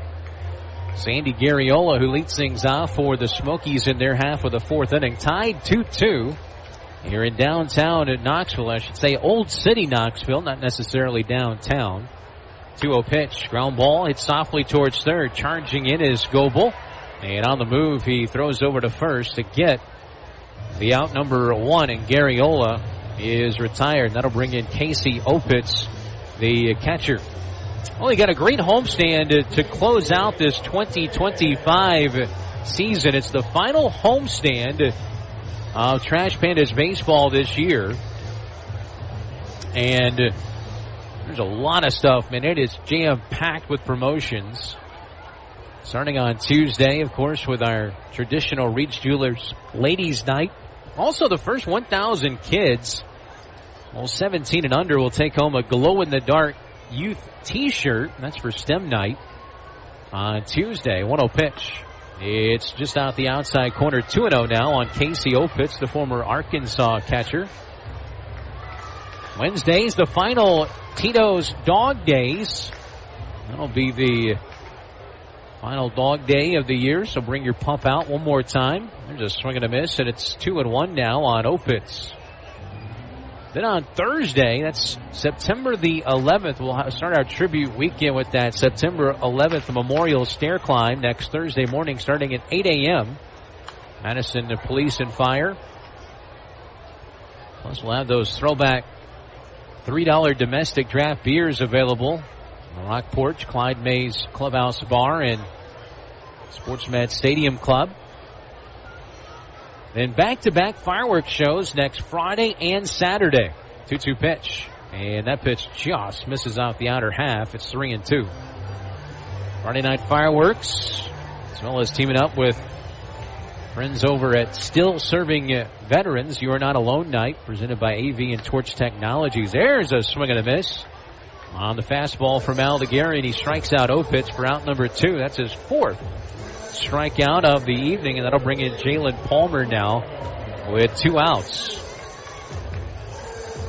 Saturday night, another big fireworks show after the ball game, and everything gets started. Gates are going to open next Saturday, which is September the 13th. Gates will open at 3:30, and that's because we have the AUSA versus USA Patriots softball game. USA Patriots are America's amputee softball team. They are a lot of fun to watch. Those guys are tremendous. Guys and gals, I should say. They take on the AUSA Redstone Huntsville chapter starting at 4 o'clock. So arrive early and watch that. I'm sure we'll have the games on a lot of the screens inside Toyota Field. There's a check swing by Palmer, and they said he went around on 1-1, and now Aldegari can finish out this bottom of the 4th inning right here as he's ahead now 1-2. Then, of course, the game on Saturday night, next Saturday night at 6:35. 1-2 pitch, swing and a miss. He got him. Back-to-back strikeouts from Sam to send us now to the top of the 5th inning. His 4th and 5th strikeouts. That was on the changeup at 82. So Sam Aldegari with another good start to his outing tonight, 4 innings, and he's allowed 2 runs, and we stay tied 2-2 as we're on to the top of the 5th inning. They're listening to Trash Pandas Baseball right here on the Trash Pandas Broadcast Network and Valley Live. When you call most roofing companies, all you'll hear is, you need a new roof. Not when you call Fleming. At Fleming Roofing and Restoration, we're focused on your needs, whether it's an easy repair or a full roof replacement. Folks around here have trusted Fleming since 1965 for all their residential and commercial roofing needs. And as the area's storm damage experts, Fleming knows all the ins and outs of the insurance claims process. Log on FlemingHSV.com to schedule your free estimate today. Fleming Roofing and Restoration. We show up. At Bad Daddy's Burger Bar, we love baseball almost as much as we love serving up the best and baddest burgers around. People have called our burgers totally insane. And at Bad Daddy's, we take that as a compliment. But it's not just burgers. Up first, starters like our fried pickles, wings, or poblano frites. Second, try one of Bad Daddy's giant chopped salads. Third, our famous chef-inspired burgers with lots of different taste options. And before you head home, finish up with one of our shakes or delicious banana pudding. Bad Daddy's Burger Bar on the Parkway in Huntsville and Clift Farm in Madison. You've got to experience Toyotathon at Bill Penny Toyota. They've got the selection with over 700 new Toyotas to choose from. And they've got the extras with Bill Penny perks and a 10-year unlimited warranty. So get on over to Bill Penny Toyota today and experience Toyotathon. Bill Penny Toyota in Huntsville and online at BillPennyToyota.com. Bill Penny's Toyota 10-year unlimited warranty is valid through the 10th year of ownership. Valid on new vehicles only. See dealer for details. This is Trash Panda Baseball on Talk Radio WZZN. Back here at Covenant Health Park in Knoxville, Tennessee, it's a 2-2 ball game, leading things off in the top of the 5th inning. Matt McCroskey, and he shoots one out of play foul down the right field line.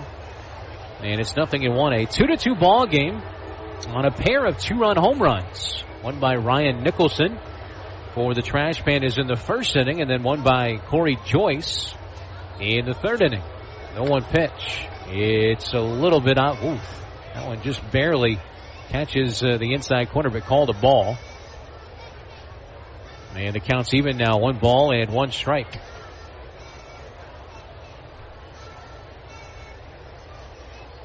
One pitch, swing and a miss, and to take you through the next few, here's Josh Carey.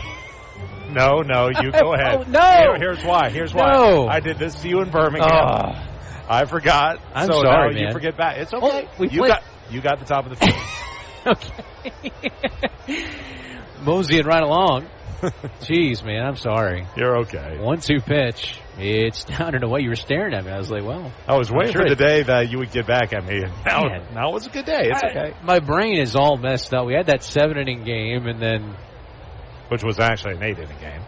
Which was an 8-inning game. Should have been a 9-inning game. 2-2 pitch. Should have been an 8-inning game with the final score being 4-1, 4-2 at Or best. should have been 1-0 in 7, but I digress. 2-2 on Mac McCroskey, the 2-2 pitch.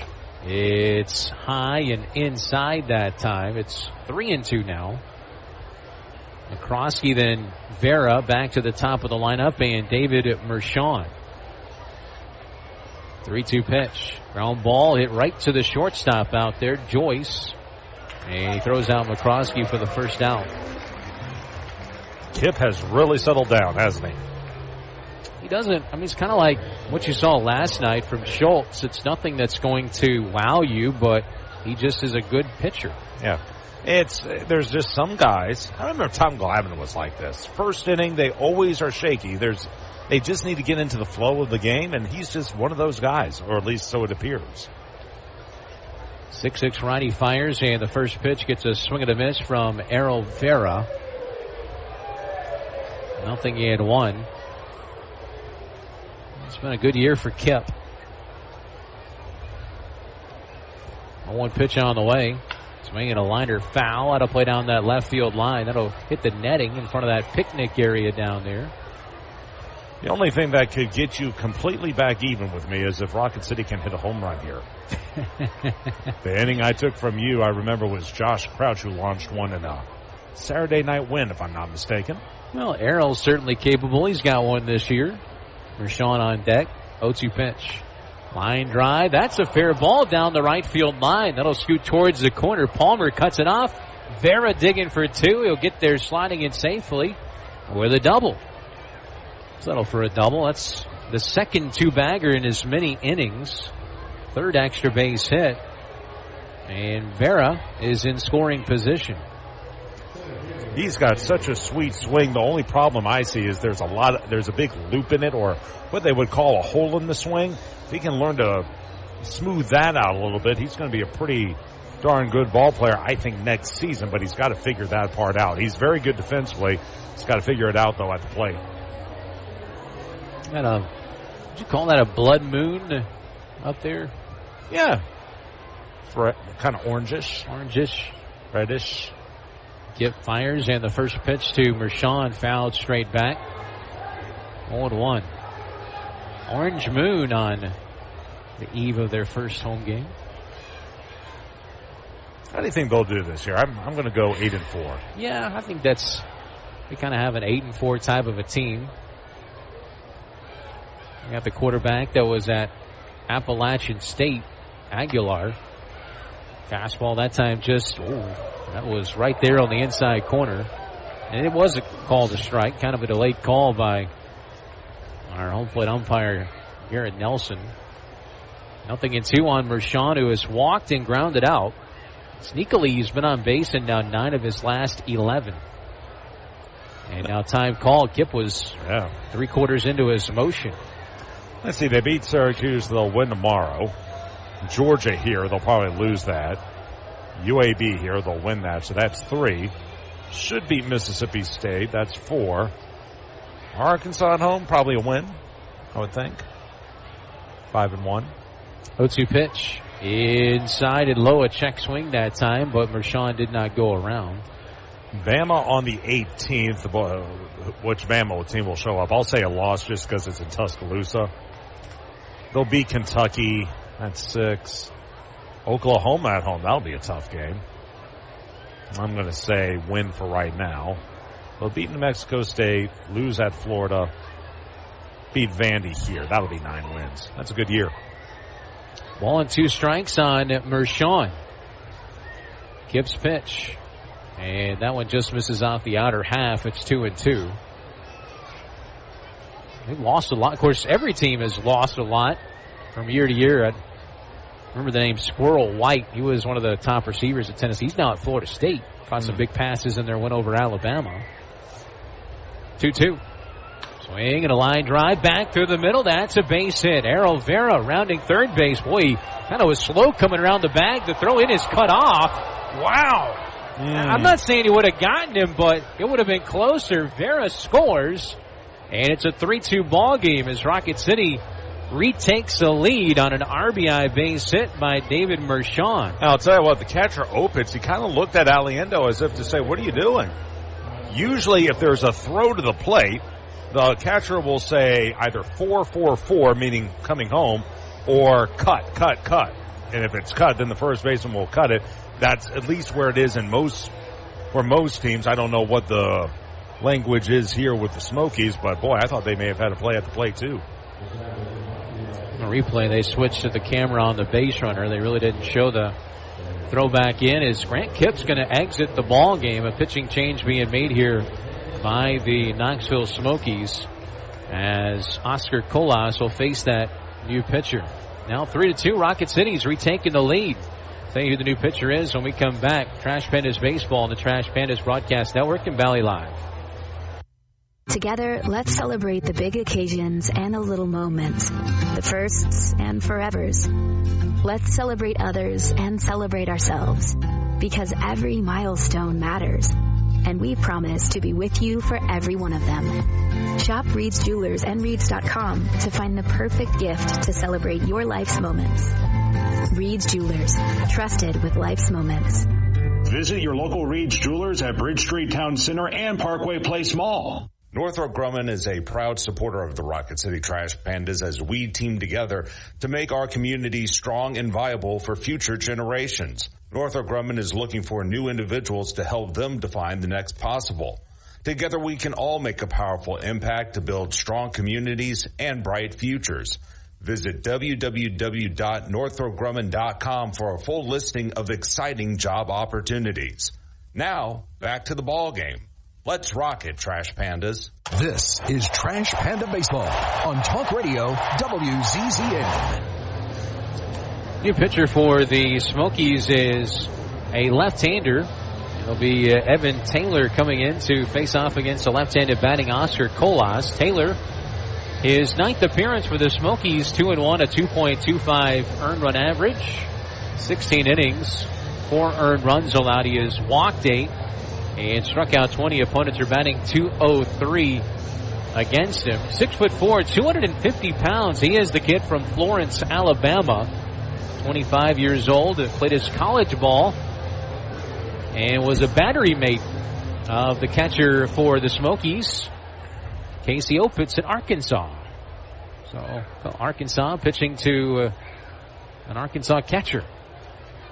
Former teammates. Oscar Colas in the box, and he spins and looks towards second base as David Mershon with that RBI single. By the way, that was his 10th RBI. And don't put it past him to try and steal third, although Casey Opitz is a dandy defensive catcher. He starts then stops out there as the pitch misses, I think. Yeah, he called it a ball, but it was on the outside corner. Although I think Opitz may have coaxed that to be a ball. It looked like he was trying to coax more of a pitch out that time, maybe fired down, and that may have thrown the home plate umpire. Sean has 18 stolen bases. Went down 3/4 with that delivery. And Colas checked his swing, and that pitch outside, it's 2-0. Oscar's 0 for 2. He's hit in 3 consecutive ball games, 4 hits in the series, including a triple, 3 RBIs, and he's walked twice. Takes a pitch outside, and that's ball 3. Only 1 out in the inning. The Trash Pandas have retaken the lead at 3-2.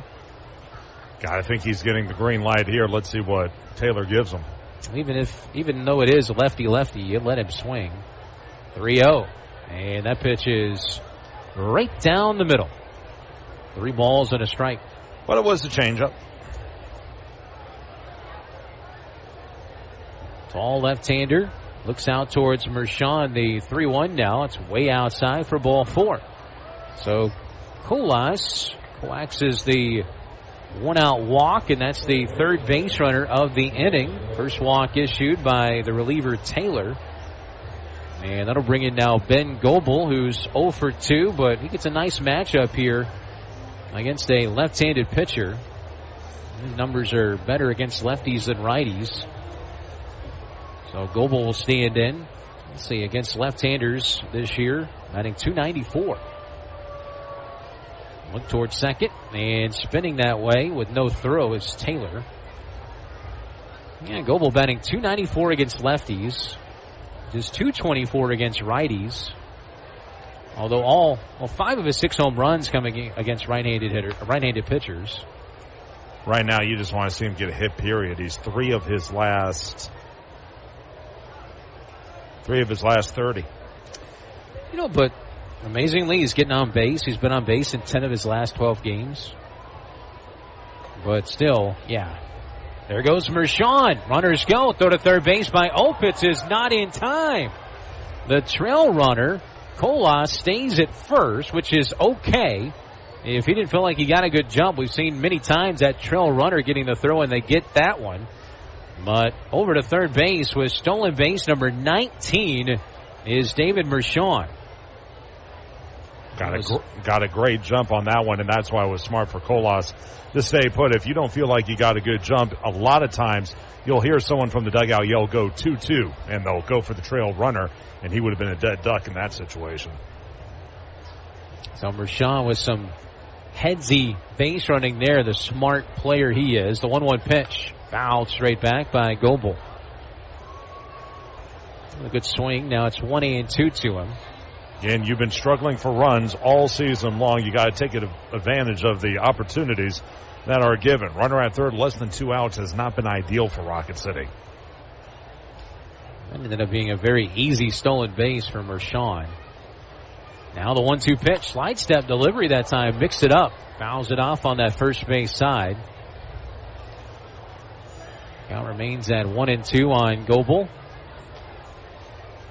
He's been on base actually now in 5 consecutive games, which is remarkable. He's still looking for his first hit in the series, 0 for his last 10. 1-2. Fouled straight back again. Another good cut. That was an 80-mile-an-hour slider. 3-2 Rocket City, looking to try and add on here in the top of the 5th. Evan Taylor, the Florence, Alabama native, on the hill for the Smokies. The 1-2 pitch after a check on that runner at first. The pitch. Bounce foul. Another nice job by Goebel to fight off a pitch from this tough left-hander. Right now, everything seems to be inside from Taylor. If he can pitch one over the outside corner, maybe he'll change things up on Goebel. One reason why Goebel gets hit so much is they pitch him inside consistently. 1-2 again. Swing and a miss. He chased one down and out of the zone. You said that they might do that, and they did. A slider that time bounced in the dirt, and Goebel helped him out, went after it. That's a massive strikeout for out number 2. And once again, runner at third, less than 2 outs, unable to put the ball in play. Now you got to lean on Nicholson to get you another hit. That first inning hit a 2-run home run that traveled 409 feet. And he takes a pitch way outside for a ball. You got that lefty-on-lefty matchup again. Nicholson now has 4 Rocket City home runs and 10 RBIs. Swings and misses that time. That was a good slider down and away. And got him to chase it. That's a really nice pitch to a left-handed batter. A lot of hitting room on that left side of the infield. He's a pull guy, though. A 1-1. It's downstairs.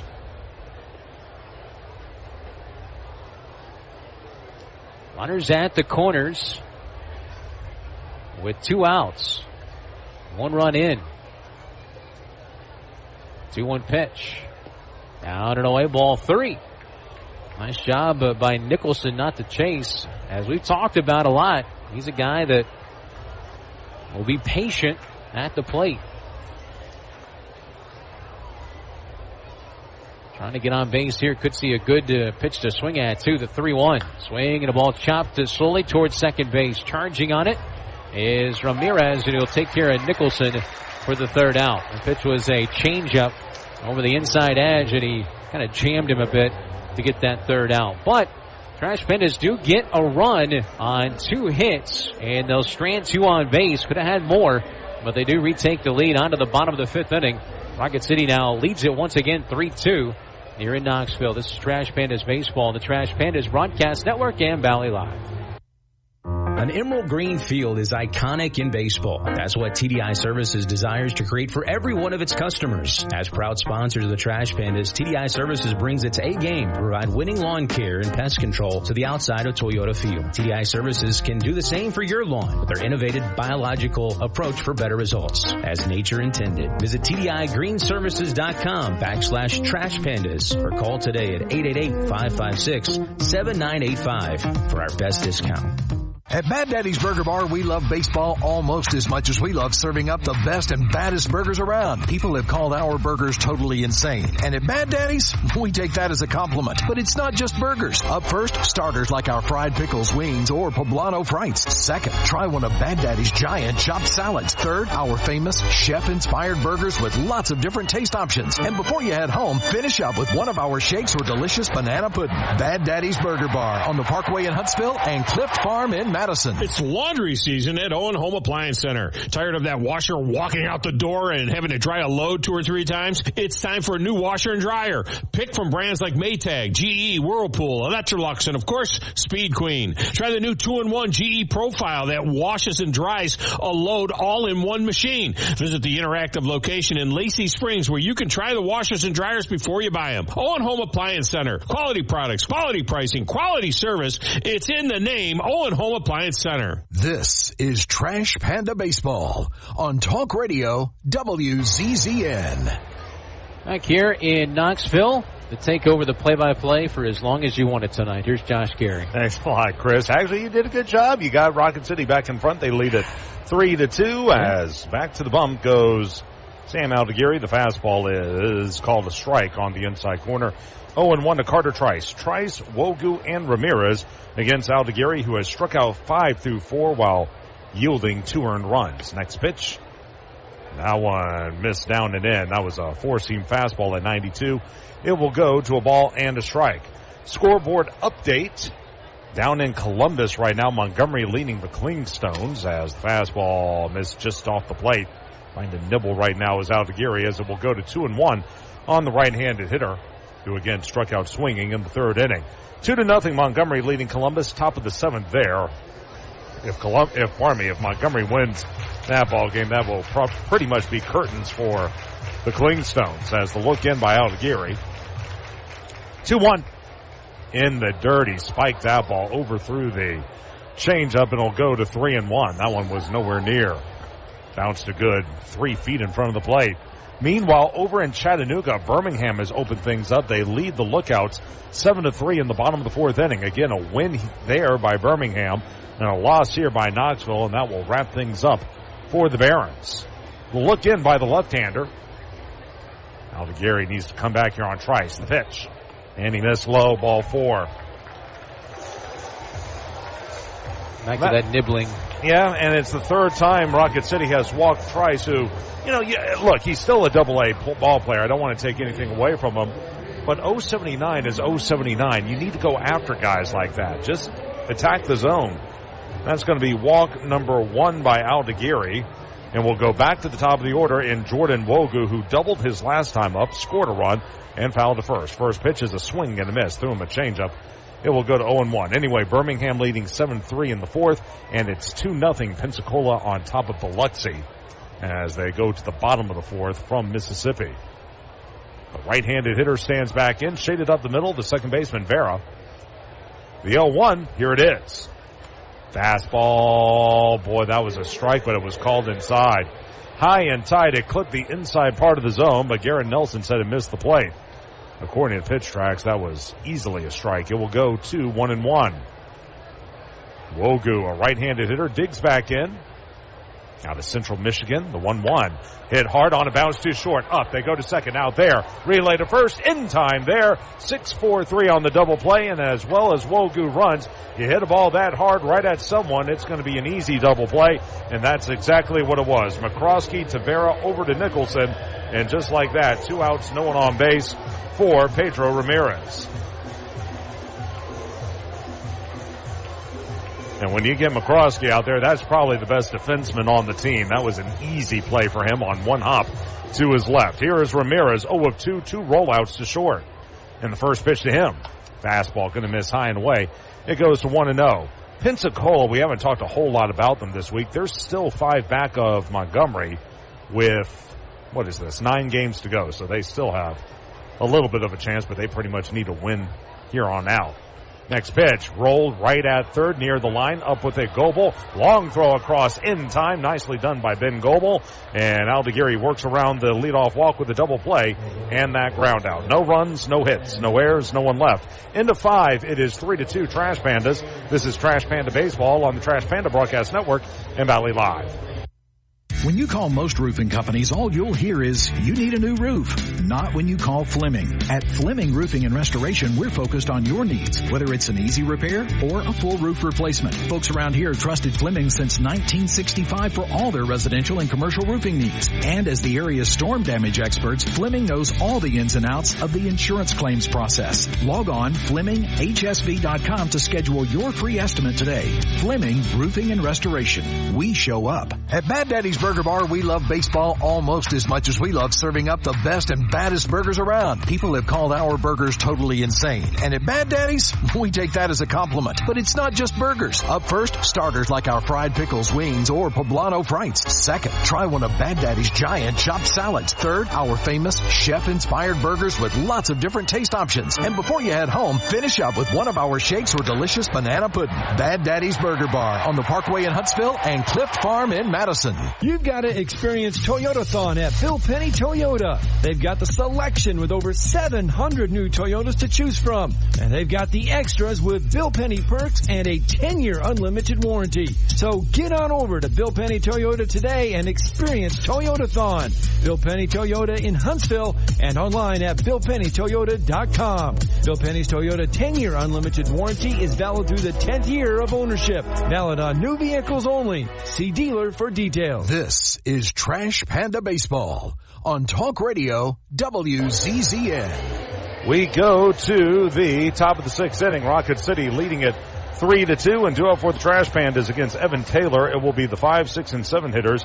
Kootenai, Emerson, and Calabrese all due up against Taylor, who came on, walked a hitter, then retired the next 2 men he faced. A strikeout and a ground out to get through the 5th inning. You can close the book on Grant Kipp, by the way, as first pitch to Kootenai is down and away. That was a slider. It's 1-0.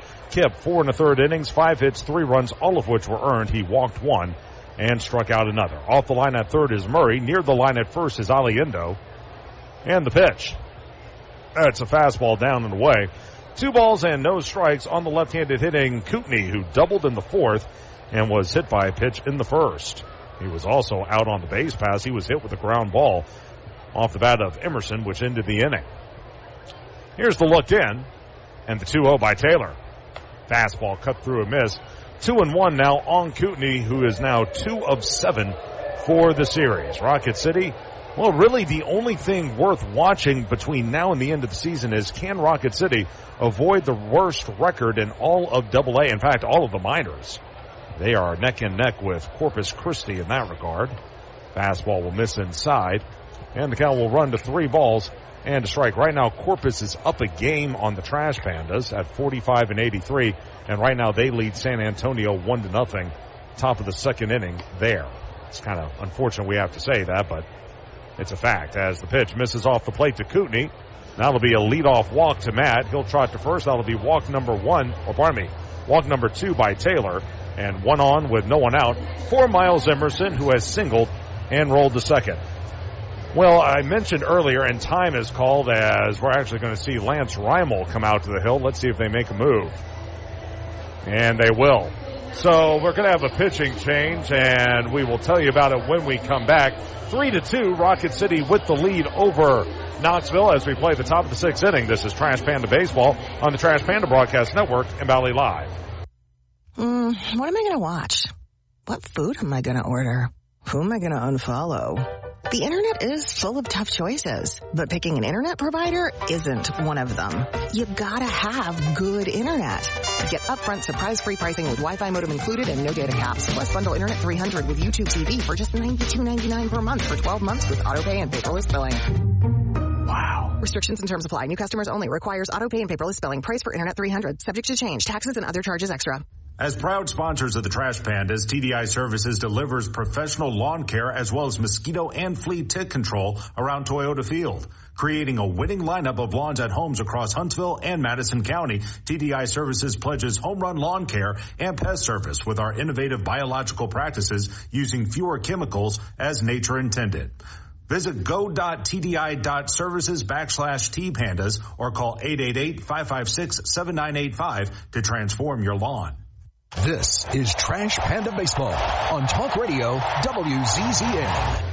We got a new pitcher into the game for the Smokies. This will be number 24, Nick Hull. First time we've seen him in this series, and he'll take over for Evan Taylor, who went 2/3 of an inning, allowed no hits, no runs. The runner at first is his responsibility. 2 walks and 1 strikeout. Again, Rocket City leading at 3-2 as we play the top of the 6th inning. We'll get you the numbers on Hull right now as he continues to go through his warm-up pitches. 0-2, a 3.61 ERA, 32nd appearance to go along with 2 starts.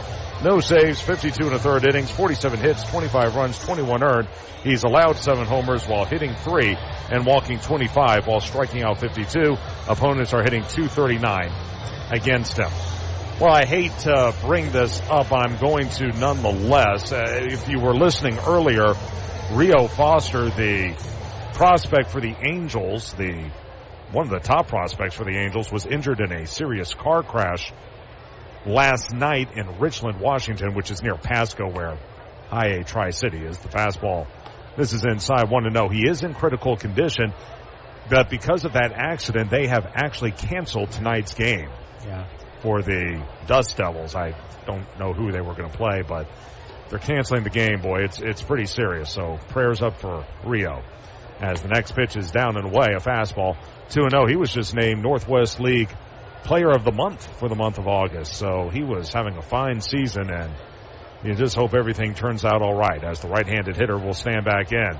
Emerson, a single in the first, a ground out to second in the 4th. From the belt, 2-0. That one ripped into right field, but coming in is Palmer to make the catch. That's out number 1. Back to first is Kootenai.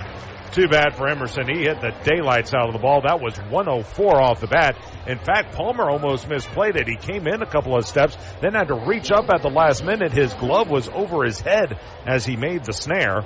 And back to first again goes Kootenai, 1 on with 1 out for David Calabrese, who has singled and lined into a double play. It was a little fist job to the pitcher, Kip, who threw on to third to double up Kootenai in the 4th inning. Right on left, playing in at third is Murray. First pitch. That one rolled foul off the first base dugout where the Smokies are. 0-1 on the left-handed hitter. Hull, we've seen several times during the season. He's out of Edmonds, Washington. Split time between AA and High A year ago.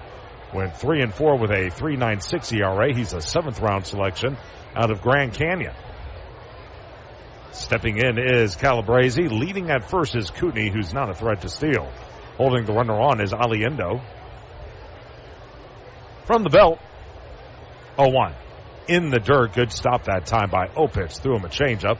It will go to a ball and a strike.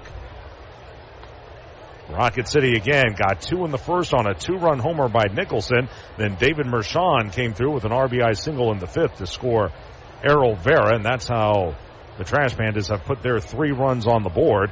For the Smokies, they got both their runs on a 2-run blast by Joyce in the 3rd inning. Set from the belt, next offering. Swing and a miss. Threw him a changeup that time, pulled the string, and well out in front was Calabrese. The count runs to a ball and 2 strikes.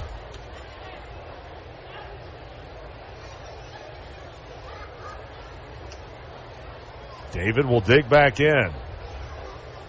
Hull from the belt. Next offering.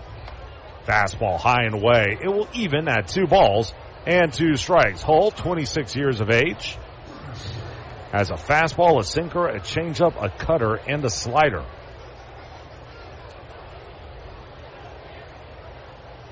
Calabrese ready to go. He dominated the whack his senior year. A throw over to first and back safely is Kootenai with the count still at 2 balls and 2 strikes. As a senior at Grand Canyon, he led the whack with a 1.77 ERA. That was over 18 relief appearances.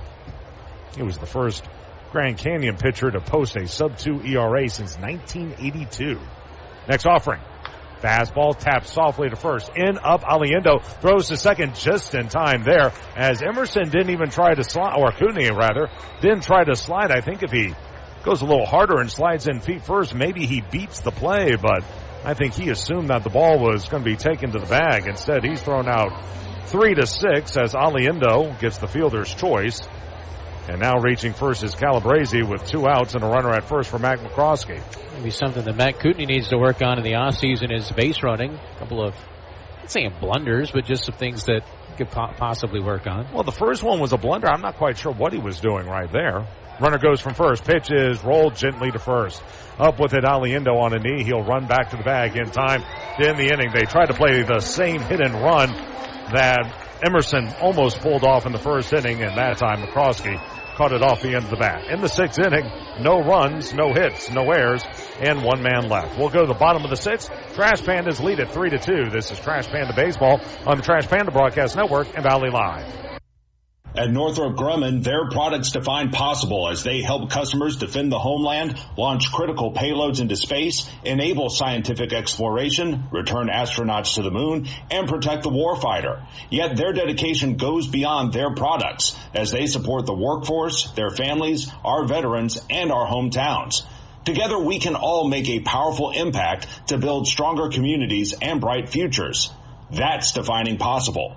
Northrop Grumman, defining the future. An emerald green field is iconic in baseball. That's what TDI Services desires to create for every one of its customers. As proud sponsors of the Trash Pandas, TDI Services brings its A game to provide winning lawn care and pest control to the outside of Toyota Field. TDI Services can do the same for your lawn with their innovative biological approach for better results, as nature intended. Visit TDIGreenServices.com/Trash Pandas or call today at 888-556-7985 for our best discount. Your mattress is the reason your morning coffee tastes like despair. At Beds Express, during our Memorial Day sale, getting the best sleep is as easy as 1, 2, 3. 1 year price guarantee.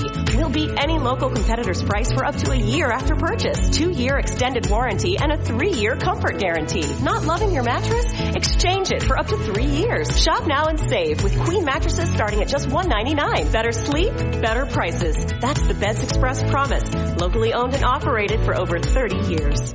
This is Trash Panda Baseball on Talk Radio WZZN. We move to the bottom of the 6th inning. Sam Aldeguerri and the Trash Pandas lead at 3-2. And due up for Knoxville, it'll be the 3, 4, and 5 hitters, Joyce, Murray, and Aliendo against the Rocket City left-hander who has fanned 5 through 5 innings. First pitch is bounced to third. To the left on 2 hops to field. A Goebel fires across the diamond in time. Joyce now 2 of 3. He had a single and a 2-run homer before that at-bat, but he went after the very first pitch, rolled it to third, and one away for B.J. Murray Jr.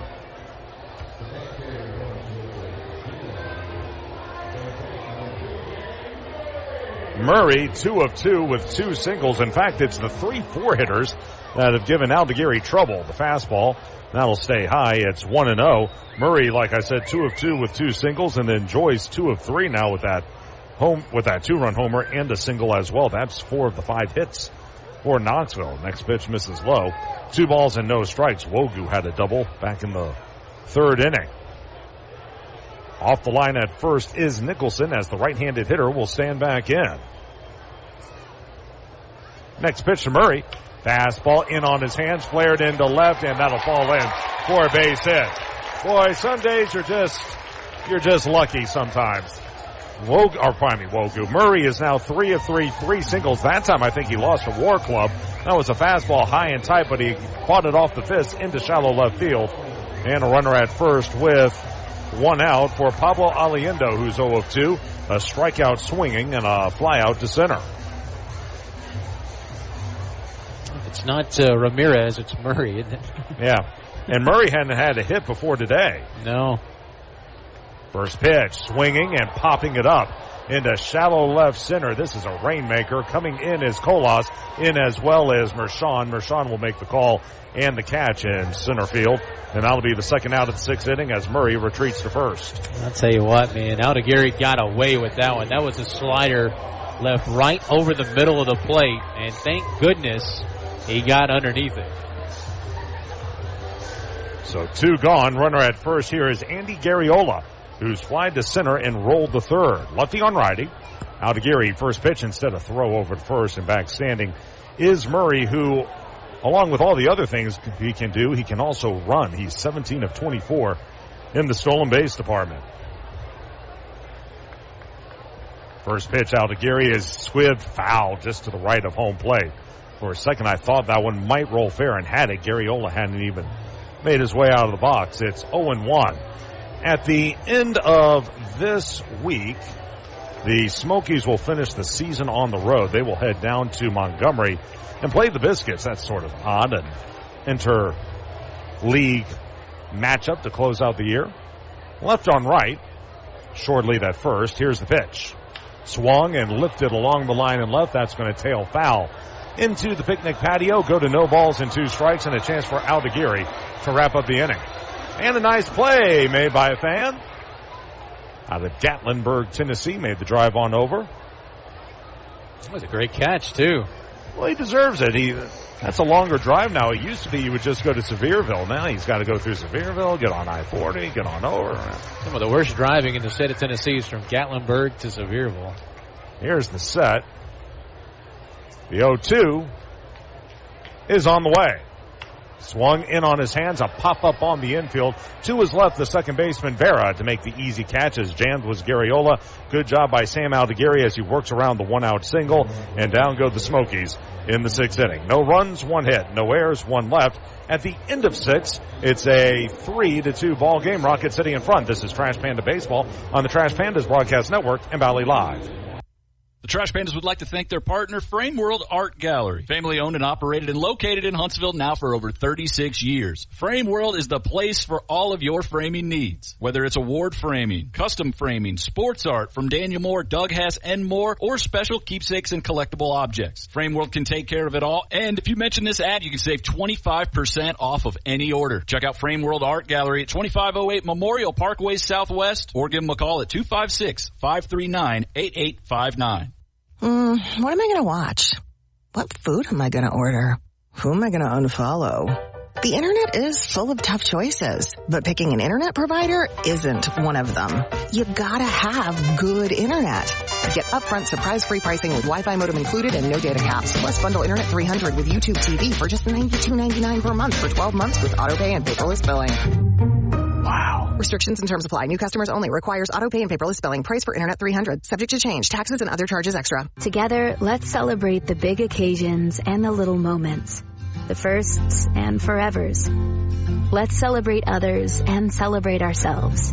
Because every milestone matters. And we promise to be with you for every one of them. Shop Reed's Jewelers and Reeds.com to find the perfect gift to celebrate your life's moments. Reed's Jewelers, trusted with life's moments. Visit your local Reed's Jewelers at Bridge Street Town Center and Parkway Place Mall. This is Trash Panda Baseball on Talk Radio WZZN. We move to the 7th inning. Rocket City is leading at 3-2. Here to give you the next 2 is Chris Harris. Thanks, Josh. As Rocket City trying to cling to a 1-run lead, we've had some tight games. Tell you what, despite the record and everything, man, we've had a ton of close ball games. This team's come on the wrong end of, and Arrow Vera launches one to straightaway center field, but right there as Carter tries to move back and make the catch. And that's out number 1. So 1 pitch and 1 out. here in this top half of the 7th inning. Let's see how many one-run games. 15 and 22 in one-run games, 10 and 13 in two-run games. So, honestly, I mean, you're looking at, that's 35 losses. Right. And you're only, say, 10 games below 500 in those, in the closer games. So that tells you, you're at least in the games, and you're winning some of the close games too. I think Mershon wanted to get a new bat here, but he's not going to be allowed to. First pitch was fouled off. He was headed over to the Rocket City dugout, then the home plate umpire, Garrett Nelson, told him not to. I think that's what it's about. It's interesting. No balls and a strike on Mershon. Pitch downstairs. He's had a nice ball game so far. He's got an RBI single to his credit, a stolen base, a walk, a run scored, and a highlight reel catch out in center field. One out. Pitch taken for a ball. The 1-1 pitch now is swung on and missed. Fastball at 92 miles an hour from Nick Hull. But as we were saying, 35 losses by 2 runs or less. You got 84 for the year. Look, you're not going to win all those games, but if you can get, say, 15 of those, boy, it really changes the record, doesn't it? 1-2 pitch is high, 2-2, and we can think of countless games. How heartbreaking was that loss on Wednesday night? But how many times have we seen that story this year? Have we seen that playbook? Too many times. A 2-2, swinging a line drive into center field. Another base hit for David Mershon. So a fly out to center, and now David's on base for the 3rd time tonight. Pair of singles and a walk. We'll see how active he wants to be on the bases here with Oscar Colas coming up. He walked his last time up. Mershon with 19 steals now after that one back in the 5th. Let's get the glimpses of Mershon, and of course he's a beloved former Mississippi State Bulldog. There's many beloved former Mississippi State Bulldogs, but Mershon is certainly high up on that list. Do you think Mississippi State ball players can spell Mississippi State? Is that a trick question? More or less. Check on that runner at first base. See, the Ole Miss guys, they were smart. Instead of calling him Mississippi, it's just Ole Miss. Yeah, it makes it a little easier. Mississippi. Too many I's. 1 ball, no strikes on Oscar Colas. Left-handed batter wears number 22 on his back, and he finally calls time as that pitch clock was winding down. But the one thing you've noticed in this now pitch clock era is there are some pitchers that really know how to use it if they have the kind of willpower and the patience out there. Because like right now it's at 10. He went all the way down to about 3 last time. He's still holding it, and at 4 he delivers. And that pitch is just off the outer half. It's 2-0. And what's smart about it is if you're Colas, you've already used your timeout. You can't call another one. You got to hang in there and just wait for him to fire. As a hitter, when you're locked in that load position for 10 seconds, it's not fun. He runs it down to 3 this time, and this one's skied down that left field line, slicing. And that'll land in the seats in that picnic area down there. 2 balls and a strike on Oscar. It's amazing how when baseball evolves, the players kind of evolve with it, trying to use the different things to their advantages. Seeing it from Hall here. He comes set at 9 on that pitch clock. And the 2-1 pitch. Swung on and lined into center field. Coming on, the center fielder, though, making the catch is Trice. He'll fire it back in. No, he holds on to it. As hustling back to first is David Mershon. That ball is scorched off the bat of Colas. 103 off the bat. And that's out number 2. He uses that torpedo bat. Boy, that thing kind of died. When I say that, the torpedo bat? Yeah, the story. First week or so, that's all anyone talked about because the Yankees were hitting all the home runs. Now you don't hear about it anymore. Ronnie deals, and the pitch grounded left side off the bat of Goebel, and it gets through. That ball had eyes on it through the left side of that infield, past Murray, the third baseman, and Joyce, the shortstop. As both of those guys merged on that, but it sneaks through, and up to second base goes Mershon. And Goebel, with his first hit of the series, snaps an 0 for 11. That'll also stretch his on-base streak to 6. Yep.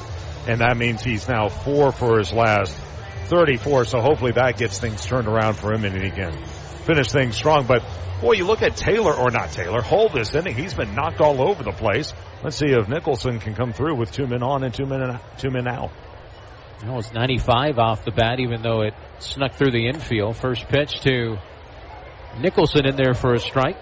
Nicholson, 2-run home run back in the first, and got some folks on Twitter weighing in on Ryan Nicholson. Ron Bomb apparently was his nickname at Kentucky. 0-1 pitch. It's low. Snap throw down to first, and they got him. Ben Goebel dancing too far off the bag, and Casey Opitz is going to make you pay as he throws out Goebel at first base for out number 3. You just can't have that happen, especially as a trail runner. It's just being a little bit nonchalant. No runs, 2 hits, 1 left in the top of the 7th. Bottom half coming up. It's still 3-2 Trash Pandas here in Knoxville. This is Trash Pandas Baseball on the Trash Pandas Broadcast Network and Valley Live. Your mattress is the reason your morning coffee tastes like despair. At Beds Express, during our Memorial Day sale, getting the best sleep is as easy as 1, 2, 3. 1-year price guarantee. We'll beat any local competitor's price for up to a year after purchase. 2-year extended warranty and a 3-year comfort guarantee. Not loving your mattress? Exchange it for up to 3 years. Shop now and save with queen mattresses starting at just $199. Better sleep, better prices. That's the Beds Express promise. Locally owned and operated for over 30 years. The Trash Pandas would like to thank their partner, Frame World Art Gallery. Family owned and operated and located in Huntsville now for over 36 years. Frame World is the place for all of your framing needs. Whether it's award framing, custom framing, sports art from Daniel Moore, Doug Hess, and more, or special keepsakes and collectible objects. Frame World can take care of it all. And if you mention this ad, you can save 25% off of any order. Check out Frame World Art Gallery at 2508 Memorial Parkway Southwest, or give them a call at 256-539-8859. Together, let's celebrate the big occasions and the little moments, the firsts and forevers. Let's celebrate others and celebrate ourselves, because every milestone matters, and we promise to be with you for every one of them. Shop Reed's Jewelers and Reeds.com to find the perfect gift to celebrate your life's moments. Reed's Jewelers, trusted with life's moments. Visit your local Reed's Jewelers at Bridge Street Town Center and Parkway Place Mall. This is Trash Panda Baseball on Talk Radio WZZN. Well, back to work goes Sam Aldegiri as he goes into the 7th inning for another start. Mentioned his numbers going back to the start of July. That July 2nd start, 6-2 with an ERA below 2 since then. 1-0 pitch is fouled back, out of play. We owe you a station break. Let's take it right now when we have a second. 10 seconds for station ID. Trash Pandas Baseball, Trash Pandas Broadcast Network and Valley Live. HD 97.7.2, WZZN FM, Union Grove, Huntsville, Alabama. Talk Radio WZZN. Chris Harris, Josh Carey, and Jeff Scarborough back in studio tonight. 2 balls and a strike on Casey Opitz after that pickoff at first base. He leads things off. He's 0 for 2. The 2-1 to him is a ball just off the outside corner. It's 3-1. Aldegiri has struck out 5. He's walked 1, and he's allowed 2 runs so far on 6 hits. Here's a 3-1 pitch. Fouled straight back. It's 3-2. He's looking for his 7th quality start in his last 10 outings. And he's only walked 1. That's what, and it's stuff like that. He fell behind. Okay, now I got to come after him. And now he's worked it to a full count. Aldegiri peers in. The 3-2 pitch. Fastball high. He walks him. Jinxed him. Yeah. I did, at least. Well, I did too, but 195 hitter. Why do you fall behind 3-1? Those are the things that got him in trouble early in the year. Is, he would throw strikes. The problem is he would fall so far behind in the count that then you either have to get the ball over or you have to groove one in, and that's when he would get pounded. Aldegary, I don't have his numbers up there yet. They still are a little bit behind over there. Aldegary kicks and delivers to Jalen Palmer. And the pitch is high for ball 1. You got the 7, 8, and 9 batters due up. They are combined today 0 for 5 now with 2 walks.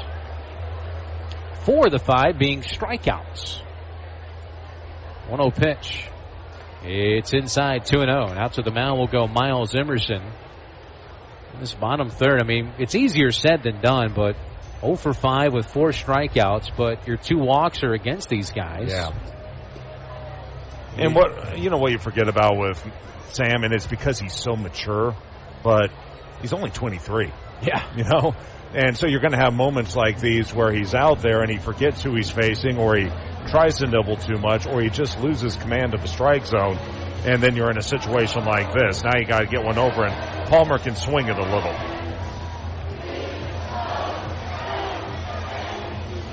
Your favorite chant here, Chris? It's not as bad as Rocky Top. Oh, man.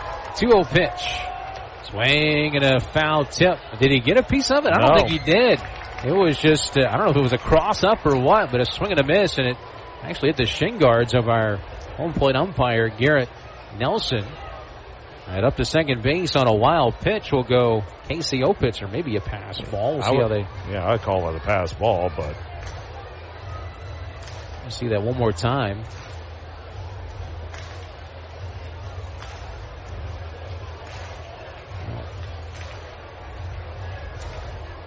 We'll show it again. 2 balls and a strike.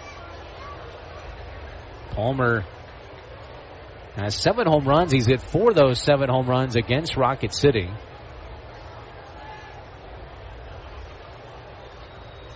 Vera checking in on that base runner out there. That's the tying run. 2-1. There's an off-speed pitch. That was a beauty, but it just missed off the outside corner. And it's 3 balls and a strike on Palmer, so you fall behind again. Got a right-hander throwing in the Rocket City pen. Can't see the exact number. I think that's Luke Murphy, I think. See a 2. 3-1. Swing and a miss. Got some help. He chased it down and away. And it's a full count on the second consecutive batter. It's 3-2. Catching up on the game day. Well, for sure, at least. Yeah, 91 pitches now as it updates for Sam Aldegary. Here's a 3-2. Swing and a miss. He got him. Aldegary comes back to strike out Palmer. He's got the hat trick now with 3 strikeouts. 1 away, runner at second base for Carter Trice. My apologies, but his season high is 103, so he'll go after Trice here, and then after that, Andy Schatchley will have a decision to make with Wogu coming to the plate for the 4th time in what would be a lefty-on-righty matchup. Tying run in scoring position. Trice 0 for 3 in the series, but he's walked 3 times, including once here tonight. Well, he's going to take pitches, and he takes ball 1 low. Make him put it in play. He's hitting .079 for the year. And that's the reason. And he's up there. He's going to take pitches. Runner at second base out there, Opitz. And there's a strike at the bottom of the zone. Fastball that time at 92. I'm sure Garrett Nelson's a real good guy, but I wish he would be a little quicker with that call. I'm sure he's making an audible sound. We just can't hear it all the way up here. Ball and a strike on the right-handed batter. The pitch swung on and lifted high in the air, deep towards right field. Backing up near the track, onto the track, and against the wall. The catch is made by Calabrese. Tagging going second to third base is Opitz. And now a runner 90 feet away, that tying run. And I tell you what, that ball had some carry on it off the bat of Trice. But you know what? He puts the ball in play. You get an out. Now 2 outs and a chance for Aldegary to finish this 7th inning. And he'll face Jordan Wogu, who's 1 for 3, and Michael Wirtz is going to come out to the mound here. Probably going to talk, scouting report? Yeah. Plus you're getting your reliever plenty of time to get loose. And keep in mind, you got Pedro Ramirez waiting on deck, who no one wants to face with a runner on base. So this is, I got to think, will be do or die time for Aldeguerri, who's his pitch high this season is 103. He's at 97, so I got to think this will be his final hitter, win, lose, or draw.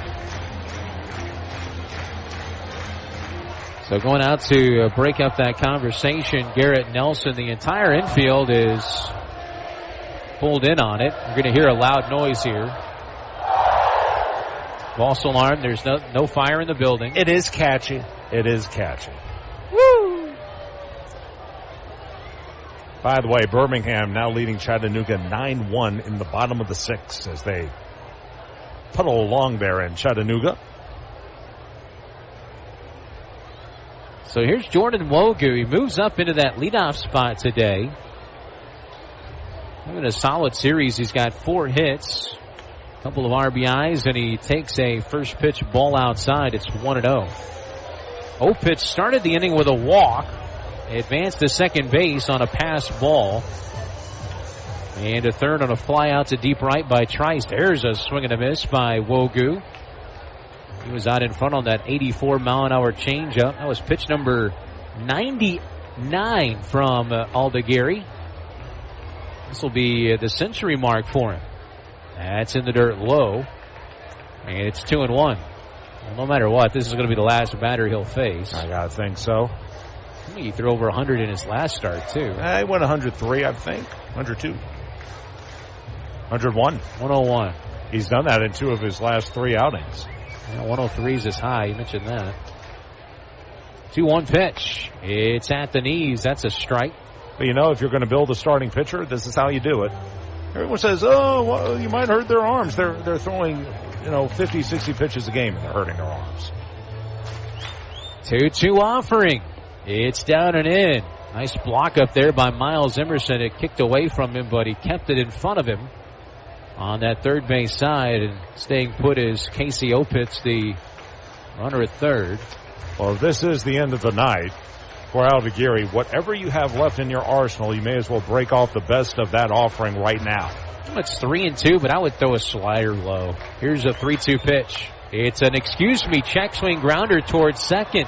Fielded out there by Vera, and that is out number 3. That was a changeup, and he went after it way out of the strike zone. Helps out Aldeguerri.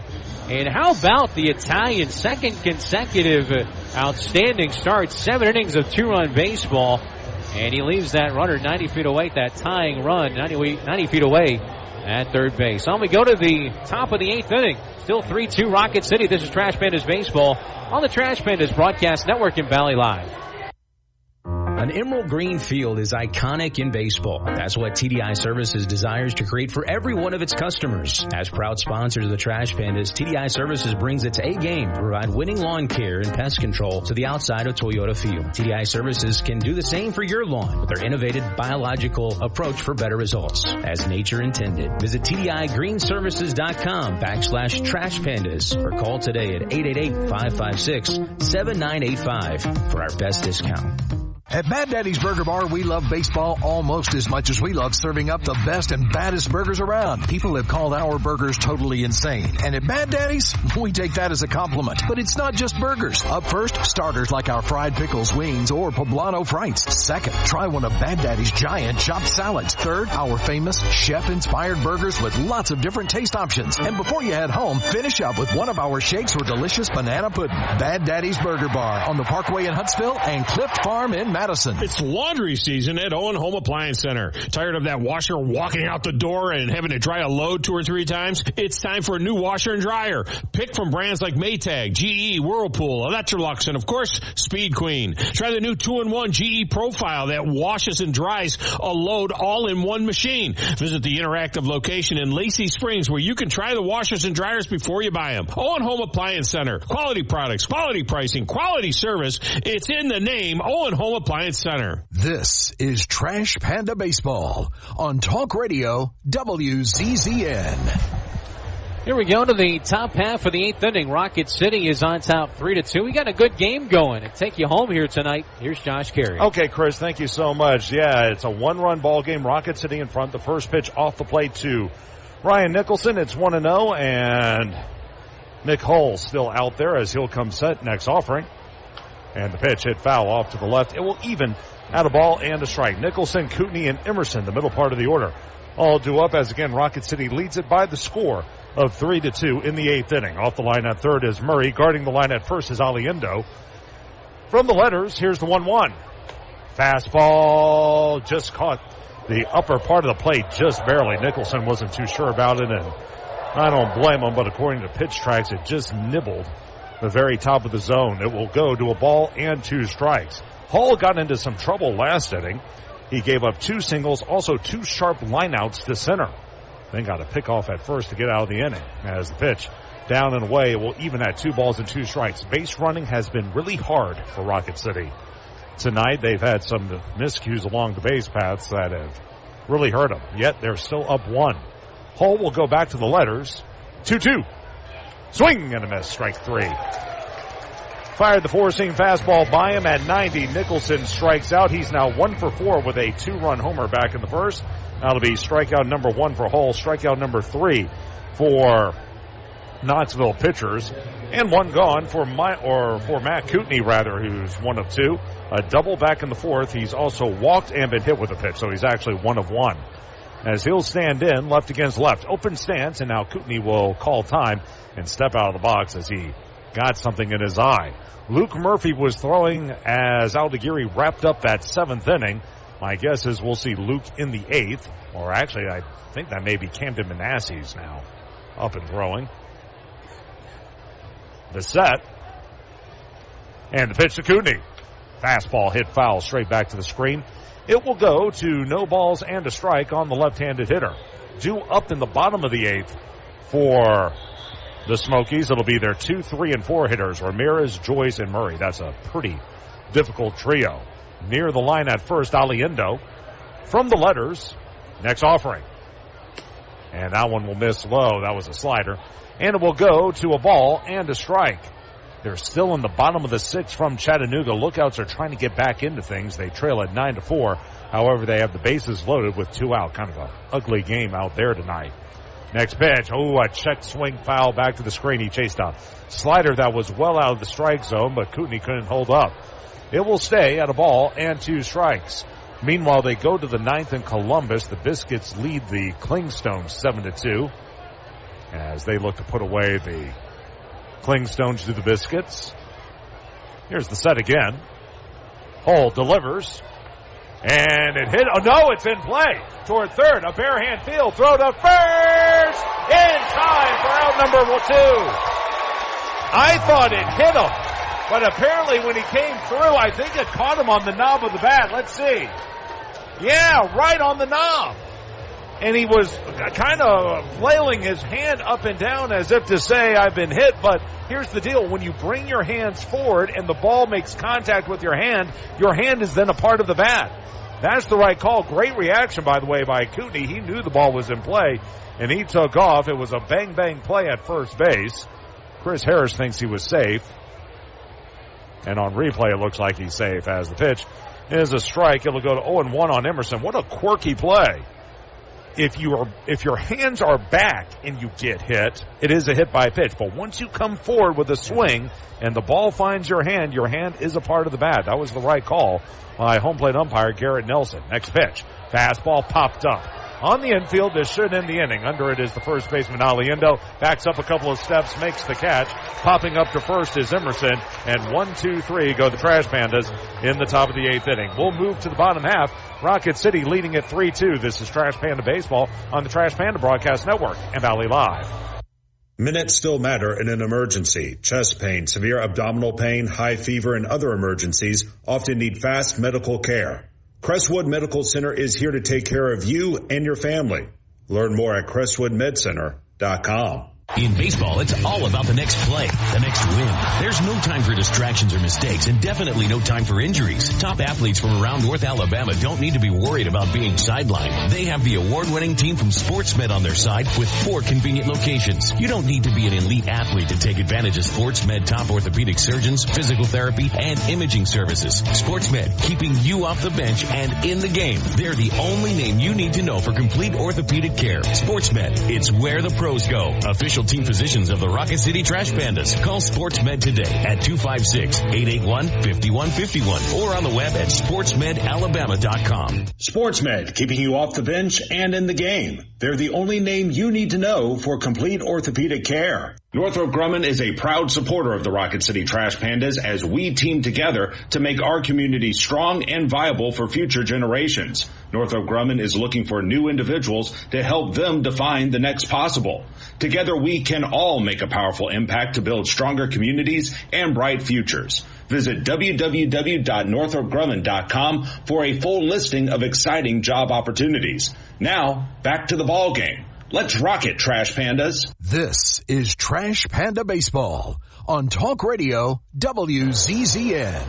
Luke Murphy in for Rocket City with the Trash Pandas leading at 3-2. We go to the bottom of the 8th inning, and it's going to be a tough one for Murphy. He'll face the 2, 3, and 4 hitters for the Smokies. Ramirez, Joyce, and Murray are all scheduled to bat. For Sam Aldegari, another great outing. 7 innings, 6 hits, 2 runs, both of which were earned. He walked 2, and he struck out 6. He made 1 mistake. That was a 2-run homer to Joyce back in the 3rd inning, but other than that, he was pretty darn good, and he leaves with a 1-run lead.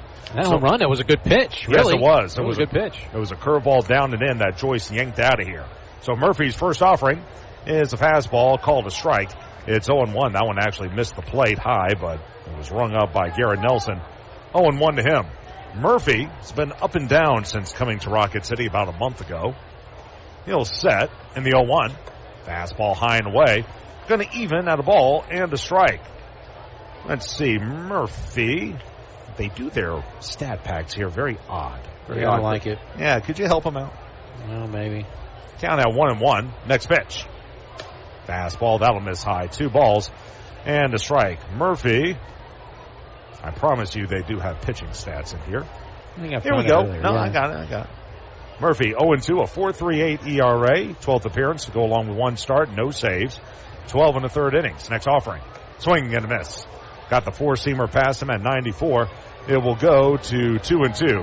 12 in the 3rd innings, 14 hits, 6 runs, all earned. He's allowed a homer, hit a batter, walked 4, and struck out 15. Opponents are hitting .280 against him. So it's 2-2 on the left-handed hitting Ramirez, who's 0-3. 2 rollouts to short and another to third. Murphy will try to put him away from the letters. 2-2. Fastball swung and missed. He just struck out a really tough hitter at 95. Kept it high in the middle of the plate, and coming up empty was Ramirez. Strikeout number 1 for Murphy. Strikeout number 7 for Rocket City pitching. 1 away in the 8th inning for Corey Joyce, who's 2 of 3. A 2-run homer in the 3rd, a single in the 1st, and a ground out to 3rd in the 6th. Playing near the line at 3rd is Goebel. Here's the set. First pitch, Murphy. And the fastball right through there for a strike. It's 0-1. Boy, another good ball game between these two teams. I know these games don't have a whole lot riding on them in terms of the standings, but the guys for both teams are still playing hard. That's a credit to the coaches. 0-1. Fastball ripped into right. Going back on it, moving toward the line, making the catch about a step shy of the warning track is Calabrese. That is out number 2. That was 99 off the bat by Joyce. It was tailing into the corner, but Calabrese, he's played all over the outfield throughout his career. Got a good jump on the ball, made the catch going toward the corner, and that'll be the second out of the 8th inning for B.J. Murray Jr., who's 3 of 3 with 3 singles. Got to be careful here. Again, he's got 18 homers on the season. First pitch. And the fastball will miss high and tight. 1-0 on the left-handed hitter.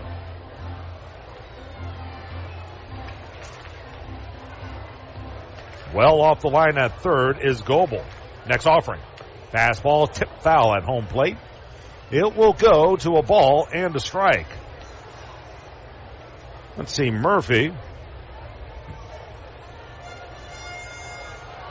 He'll go back to the Rubber back in his home state, pitched at Vanderbilt. He's from the Nashville area. Next offering. Fastball missed high and away, just barely. Actually, that one clipped the corner, but he couldn't get the call from Garrett Nelson. It will go to 2-1. Near the line at first is Kootenai. Murphy will go back to the letters. Next pitch. Fastball, bounce, back of first, fielding at Nicholson, twirls around, feeds. Murphy covering in time. Nicely done. That was a difficult in-between hop by Nicholson, but he waited back on the ball, whirled around, gave an underhand toss to Murphy covering. 3-1 on the putout. Good inning by Luke Murphy as 1-2-3 go the Smokies in the 8th inning. At the end of 8, Rocket City leads at 3-2. This is Trash Panda Baseball on the Trash Panda Broadcast Network and Valley Live. Minutes still matter in an emergency. Chest pain, severe abdominal pain, high fever, and other emergencies often need fast medical care. Crestwood Medical Center is here to take care of you and your family. Learn more at crestwoodmedcenter.com. Hey fans, catch the excitement of minor league baseball with the Bally Sports Live app. Watch your favorite team or scout the top prospects. Every game live all season long. Strike 3! You're out! Plus, stream the Savannah Bananas and emerging fight sports to keep the action going. Best of all, it's totally free. No credit card required. Download the Bally Sports Live app today on your phone or connected device. What am I going to watch? What food am I going to order? Who am I going to unfollow? The internet is full of tough choices, but picking an internet provider isn't one of them. You've got to have good internet. With WOW, you now get upfront surprise-free pricing with Wi-Fi modem included and no data caps. All for only $30 a month. Wow. Restrictions and terms apply. New customers only. Requires auto pay and paperless spelling. Price for internet $300. Subject to change. Taxes and other charges extra.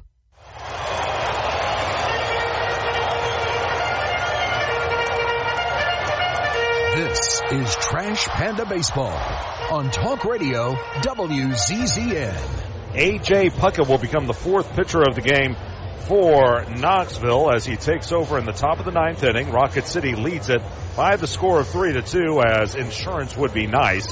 Bottom third of the order due up for the Trash Pandas. It's Calabrese, McCroskey, and Vera all due up. Nick Hull goes 3 scoreless innings, allows 2 hits, no walks, and a strikeout. And now Calabrese will lead things off in the 9th in a righty-on-lefty matchup. David is 1 of 3. First pitch. He waves at the first pitch. That was a slider down and in. In fact, it was off the plate.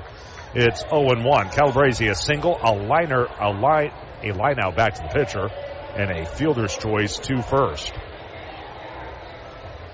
Near the line at first is Aliendo. Next pitch. Fastball rocketed into left center field. On the move to make the running catch is Wogu, and that'll be the first out. Boy, if that gets by Wogu, it may be 3 bases. That one was socketed by Calabrese to the off field. 93 off the bat, and Wogu got a great jump, had to range to his left, and then reach out, had to extend himself to reel that ball in. That'll be a line out to left and 1 away in the 9th inning for Mac McCroskey, who's 0 of 3. A pop-up on a bunt to the first baseman, a bouncer to short, and a rollout to first. Camden Manassi now throwing in the Rocket City pen. It looks like we'll see him in the 9th. First pitch, down and away with a slider. It's 1-0. And in that 9th inning, he'll face the 5, 6, and 7 hitters, Aliendo, Garriola, and Opitz, barring a pinch hitter. Wind drifting very gently out to left at about 2 miles an hour. High setup. Pitch by Puckett. Fastball rolled to short. To his right, to field is Joyce. Long throw to first. Oh, it gets by Aliendo.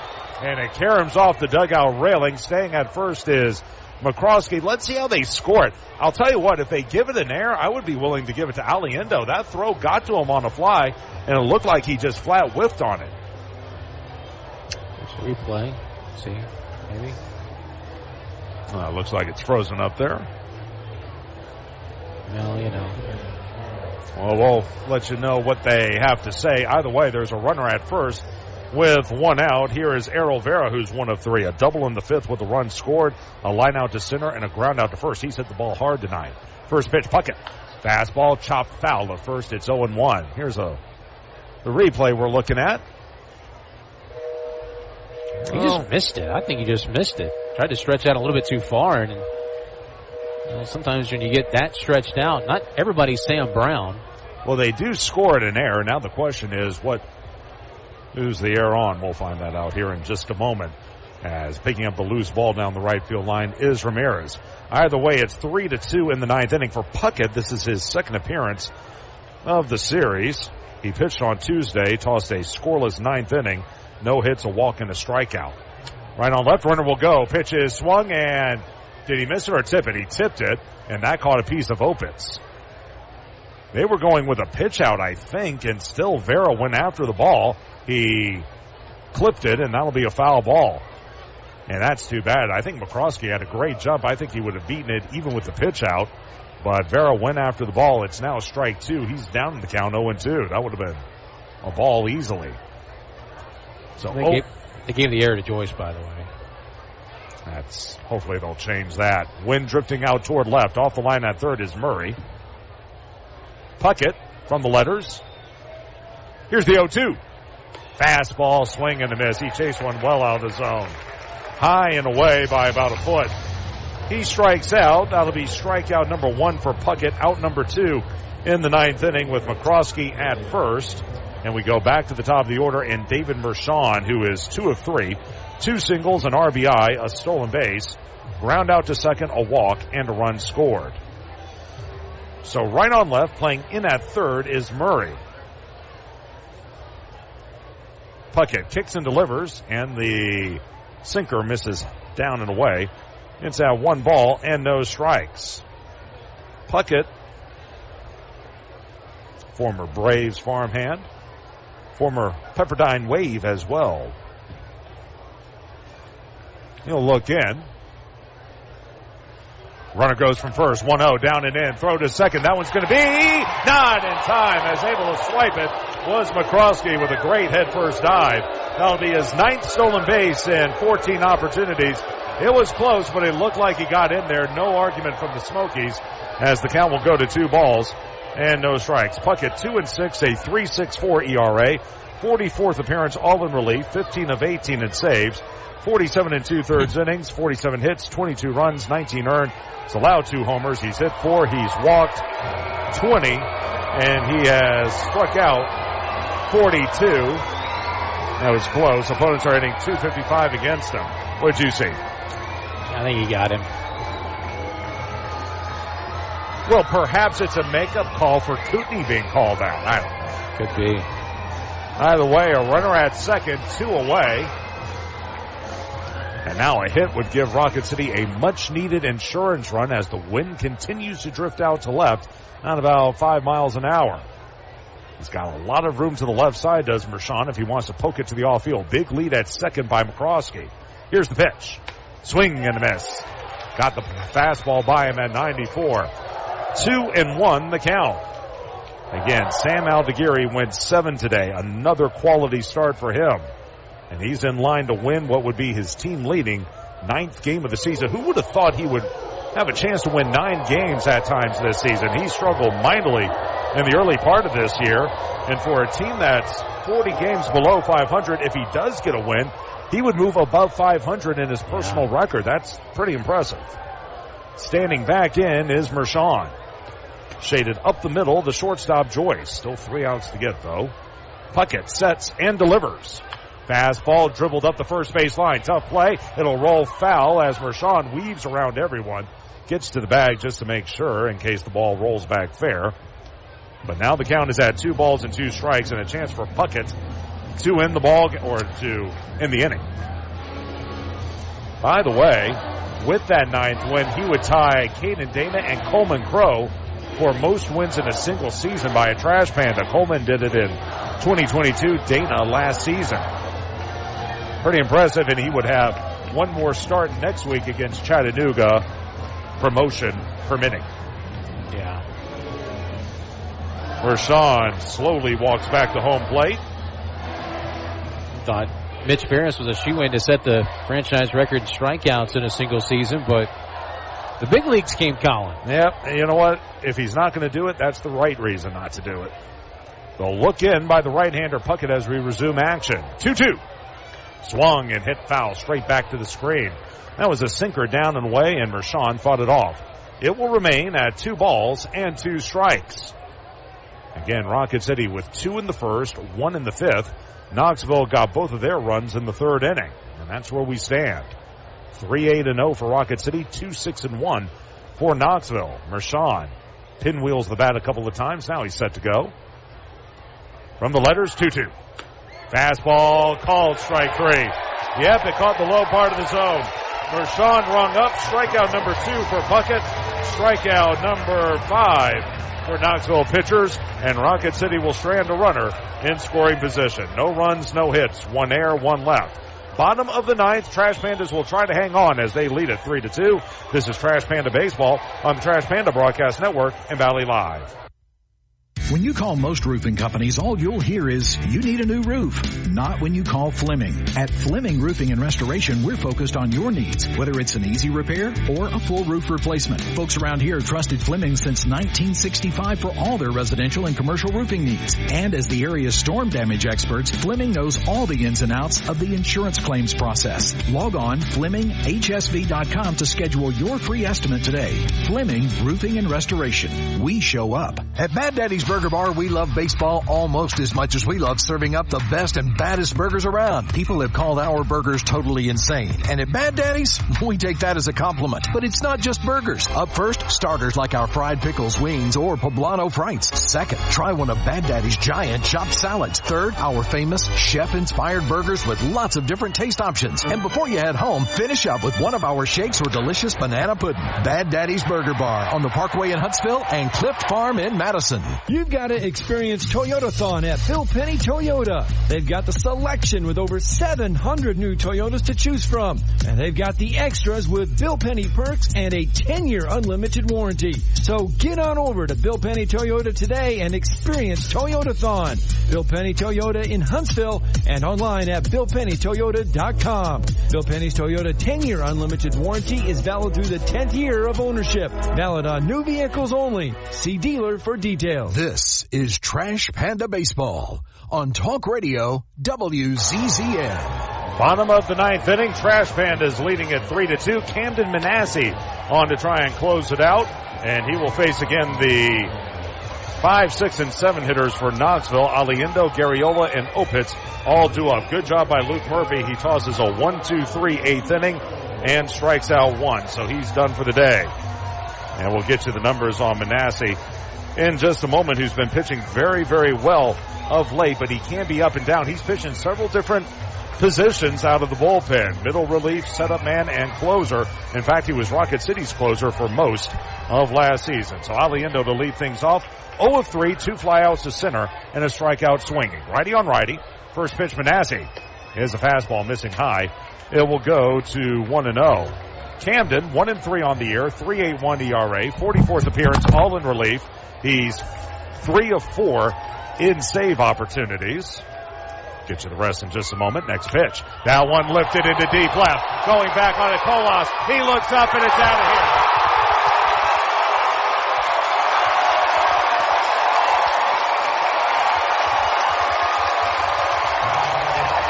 Pablo Aliendo with a line shot over the left field wall. It was a cutter down and in, but he got down there and turned on it. Pablo rather demonstrative for a 209 hitter. He does a couple of flexes as he comes across home plate. It's his 12th home run of the year, RBI number 45. And just like that, we are tied up at 3. And now Rocket City kind of try and wiggle out of this inning and send it to extras. Righty on righty. First pitch to Garriola. There's a fastball missing inside.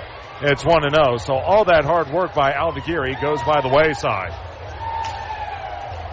Yeah. I mean, that stinks in a lot of ways, but that takes that 9th win out of it for Sam. Next pitch. Down and away. A fastball. Going to go to 2-0. In 56 2/3 innings, he's now allowed 59 hits, 30 runs, 25 of them earned. That's only the 3rd home run he's allowed all year. 2-hit batsman, 24 walks, and 56 strikeouts. Opponents, though, hitting a healthy 267 against him. 2-0. Swung on, hit foul at home plate. It'll go to 2-1. I had such a great time getting to know him on Tuesday. He relishes any opportunity he has to get out there and is willing to pitch in whatever role is offered. Tonight he was given the chance to close, and it just didn't work out. So it's 2-1 on Garriola. 3-3 your score in the bottom of the ninth inning. Next offering.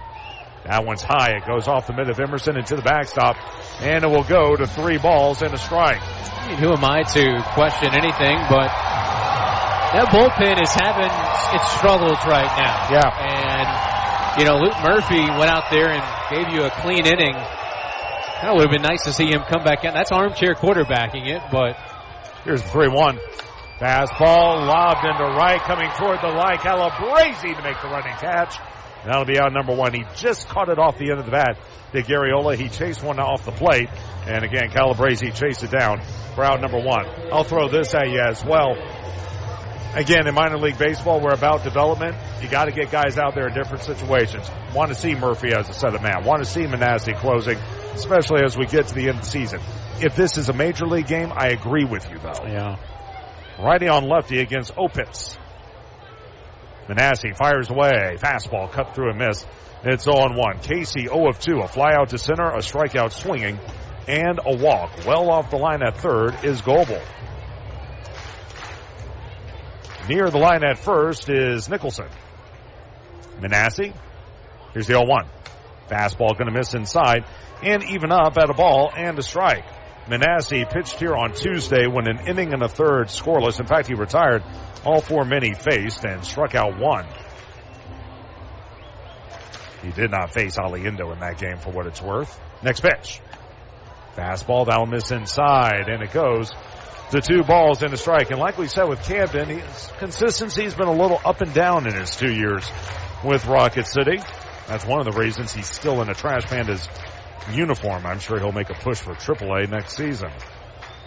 Camden kicks and fires, and the pitch is popped up behind home plate. Throwing the mask away is Emerson near the third base on deck circle where the Trash Pandas are. He makes the catch. Opitz fouls out to the catcher. Fouls out to his counterpart. 2 out, no one on base. Here's Jalen Palmer. Due up in the 10th for Rocket City if we get there. It'll be Mershon at second, followed by Colas, Goebel, and Nicholson. And if we do that, it'll be the second extra inning ball game of the series. And we all know what happened on Wednesday. Righty on righty. Here's Palmer. 0 of 3, 3 strikeouts, 2 of them swinging. First pitch. And that'll miss inside. That was a cutter. 1-0. By the way, all 3 of those strikeouts came against Aldeguerri. So we haven't seen a home run all week, and suddenly we see 3 tonight. Go figure. The 0-1 by Camden on its way. Swing and a miss. He chased a terrible ball. Slider well down and away to the right-handed hitter. It's 1-1. By the way, a final from Columbus. Montgomery beat up on the Clingstones 8-2. That, I won't say that cinches it for Montgomery, but boy, it's pretty darn close.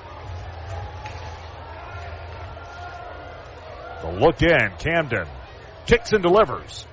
Went back to the cutter and he missed well outside. Says 1-2 on the video board. I'm pretty sure it's 2-1. No, they say it's 1-2. I must have missed something. So 1-2 the count. Camden with a chance to end the inning. Next offering. Fastball, looping line drive in the right center for a base hit. Over to cut it off is Calabrese. Palmer, wide turn at first, decides to go back, and he'll be held to a single. So he struck out 3 times. Suddenly he comes through with a solid single. Now you got the winning run at first. Trice coming to the plate, and let's see if they use a pinch hitter. There are 2 outs. By the way, they're in the top of the 8th from Chattanooga. Birmingham leading the Lookouts 9-7. As Birmingham limping to the finish line there. Pensacola leads Biloxi in the top of the 8th, 5-0 in southern Mississippi. The Shuckers with only 1 hit this evening, and I think we are going to get a pinch hitter. This is going to be Brett Bateman. So Bateman will hit.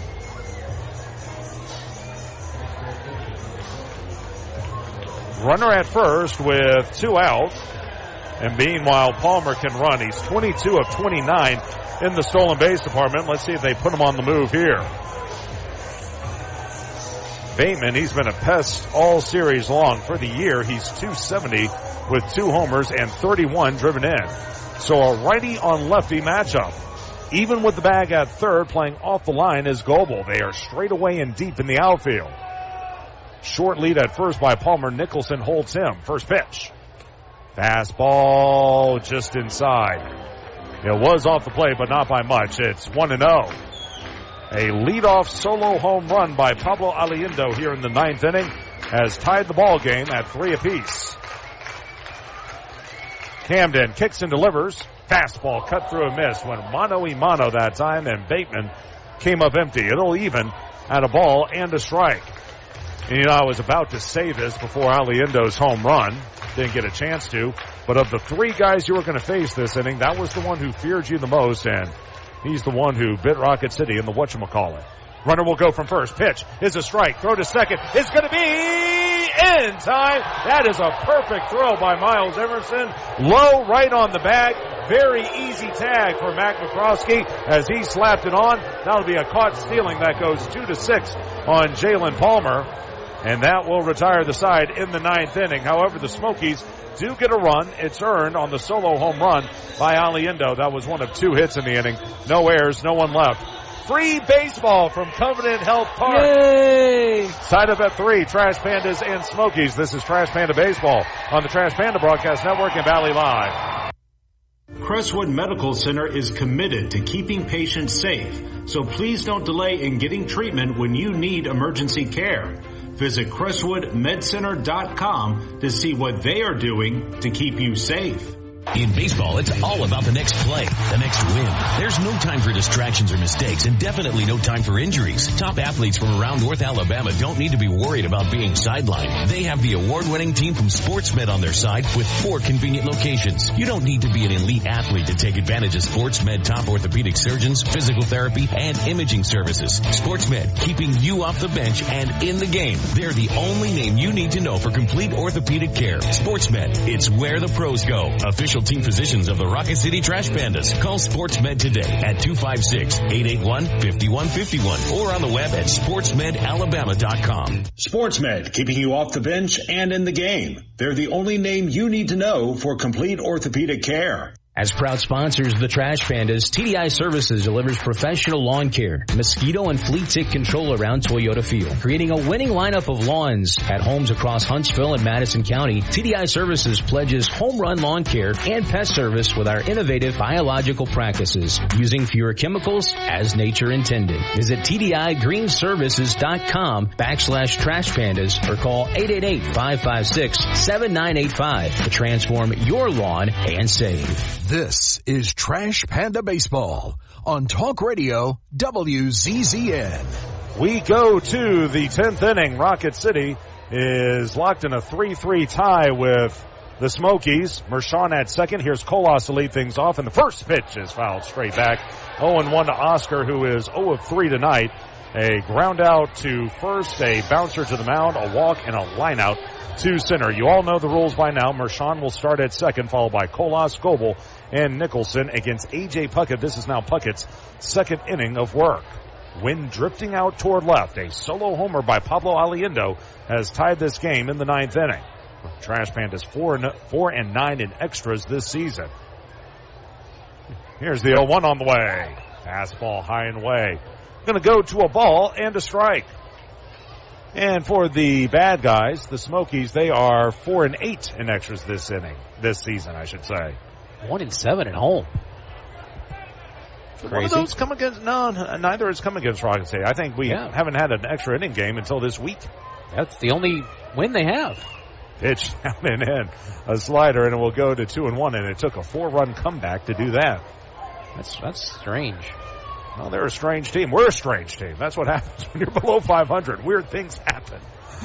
Count goes to 2-1. Wind has started to kick up out toward left field at about 10 miles an hour. Righty on lefty. Puckett, high leg kick the pitch. Fastball cut through and missed. Threw it by him at 94. Even at 2 balls and 2 strikes. I don't see anyone throwing in the Rocket City pen, so it looks like we'll see Manasseh in the 10th inning, win, lose, or draw. And again, Rocket City with a bullpen game tomorrow, they really don't want to go too deep into their pen. Lead at second by Mershon. From the first base side of the rubber, Puckett. Long way. Kicks and delivers. In the dirt. He threw him a slider. Good stop by Opitz. And it will it will go to 3 balls and 2 strikes. Birmingham up 3 on Chattanooga in the top of the 8th inning. A win for them here and a loss by Knoxville here. And that will give the Barons the second half Northern Division title. From the letters again. Payoff pitch on the way. Swung, hit hard, and into right field for a hit. Mershon at third. They're going to hold him as up and throwing was Palmer. His throw was up the line, but with no one out, Andy Schatzley didn't want to roll the dice, even with the speedy Mershon on base. So a single by Colas. He does that with 2 strikes. Mershon goes second to third. Oscar on at first. They're at the corners with no one out for Ben Goebel, who's 1 of 4. He just came through with a single his last time up before he was picked off. He's also struck out twice and fly to center. Both of the strikeouts were of the swinging variety. And again, when it comes to extra innings, it's not so much that ghost runner who scores, it's anyone after that makes such a difference. Righty on righty, they'll set up inside to Goebel. And the pitch inside, they almost hit him. Like we said, they love coming inside to Big Ben. It's 1-0. That one at 96 on the sinker. They play him straight away in the outfield, about halfway along the infield. Runners at the corners. From the letters, Puckett delivers. Now one slide right side for a base hit. That'll score a run. Colas at second. He'll stop there. In from third is Mershon. Ben Goebel comes through with an RBI single, and Rocket City retakes the lead. It's 4-3. That'll be RBI number 28 for Ben. His second hit of the ball game after 0-4 forever, really. Colas will go to second, like I mentioned. Now you got 2 on with no one out. Now you want to work on extending the lead. I'm looking in that Smokies pin. No one is throwing for them. It's all up to Puckett here in the 10th inning. Right against left, open stance for Nicholson, who homered earlier in the game. He squares the bunt, puts it up the third base line. Fielding, throw to first. That'll be in time as Ryan Nicholson lays down a beautiful sacrifice bunt right to the third baseman, Murray. I thought maybe they would wait back against the power hitter, and if so, perhaps that would have been a base hit. But they were playing up, and Nicholson got the job done. So Colas second to third, Goebel first to second. That's a sac bunt that will go 5-3. Nicholson still 1 of 4. He'll get a pat on the back as he comes back. And now here's Matt Cooney, and you got a righty on lefty matchup. The infield will come in. A base is open for Puckett. He'll set. First pitch to Cooney. Swing and a miss. He chased a bad one. Fastball high and away. He came up empty. It's 0-1. Cooney is 1 of 2. A double, a walk, a hit by pitch, and a ground out to third. You'd love to get 2 more here. But if you get 1 more, that's fine. Rocket City up 4-3, but looking for insurance. Next pitch. Swung, lifted, foul. Off to the left. That'll land in the seats about 10 rows back along the left field line. And it's at 0-2, and Kootenai up against it. In the 10th inning for the Smokies, it'll be Palmer starting at second. By the way, they have a new center fielder in there. I would assume that's Bateman. It would be Bateman, Wogu, and Ramirez all due up for Knoxville. Yep, that's Bateman out in center field in place of Trice, and a swing and a miss by Kootenai. Boy, as soon as he fell behind 0-2, you knew it was going to be tough. The guy does tend to strike out a lot, and Puckett, a very veteran pitcher, was able to get one past him at 95. Strikeout number 1 by Puckett. 2 outs. Here's Miles Emerson. He's 1 for 4, a single, a ground out to second, a line out to right, and a pop-up to first. Righty on righty. First pitch to Miles. Swing and miss. A slider down and away. It was in the zone. It will go to 0-1. A good pitch.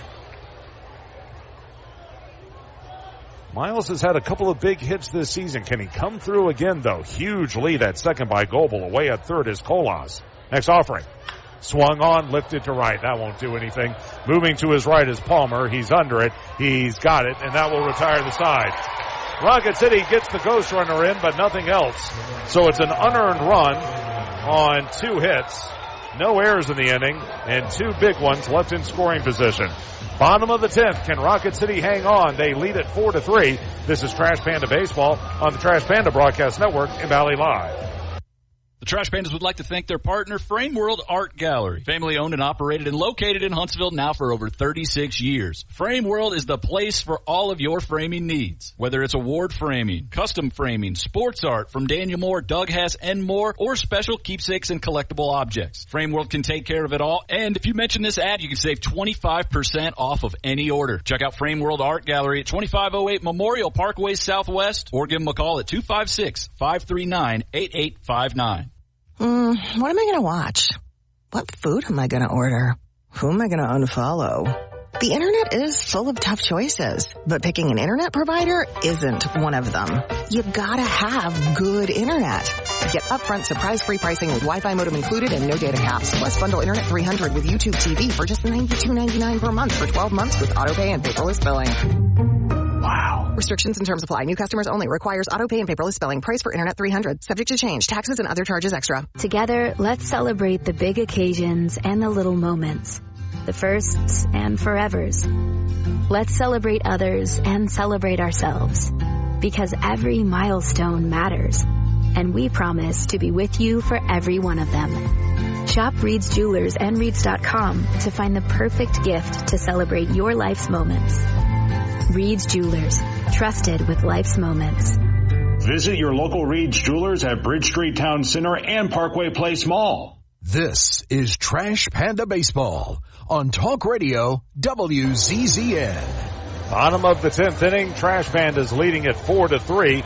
It'll be Jalen Palmer starting the inning at second base, followed by Bateman, Wogu, and Ramirez here in the 10th inning. Rocket City got one in, but they couldn't do anything else. So the margin for error here is very, very thin. Camden Manassi, who blew the save in the 9th inning, will now go back out there and try to pick up the win.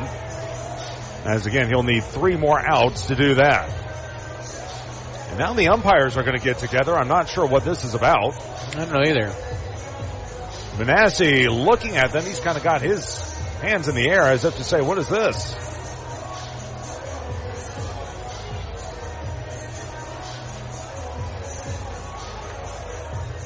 All 3 of them are talking just to the left of the pitcher's mound, right between the mound and third base.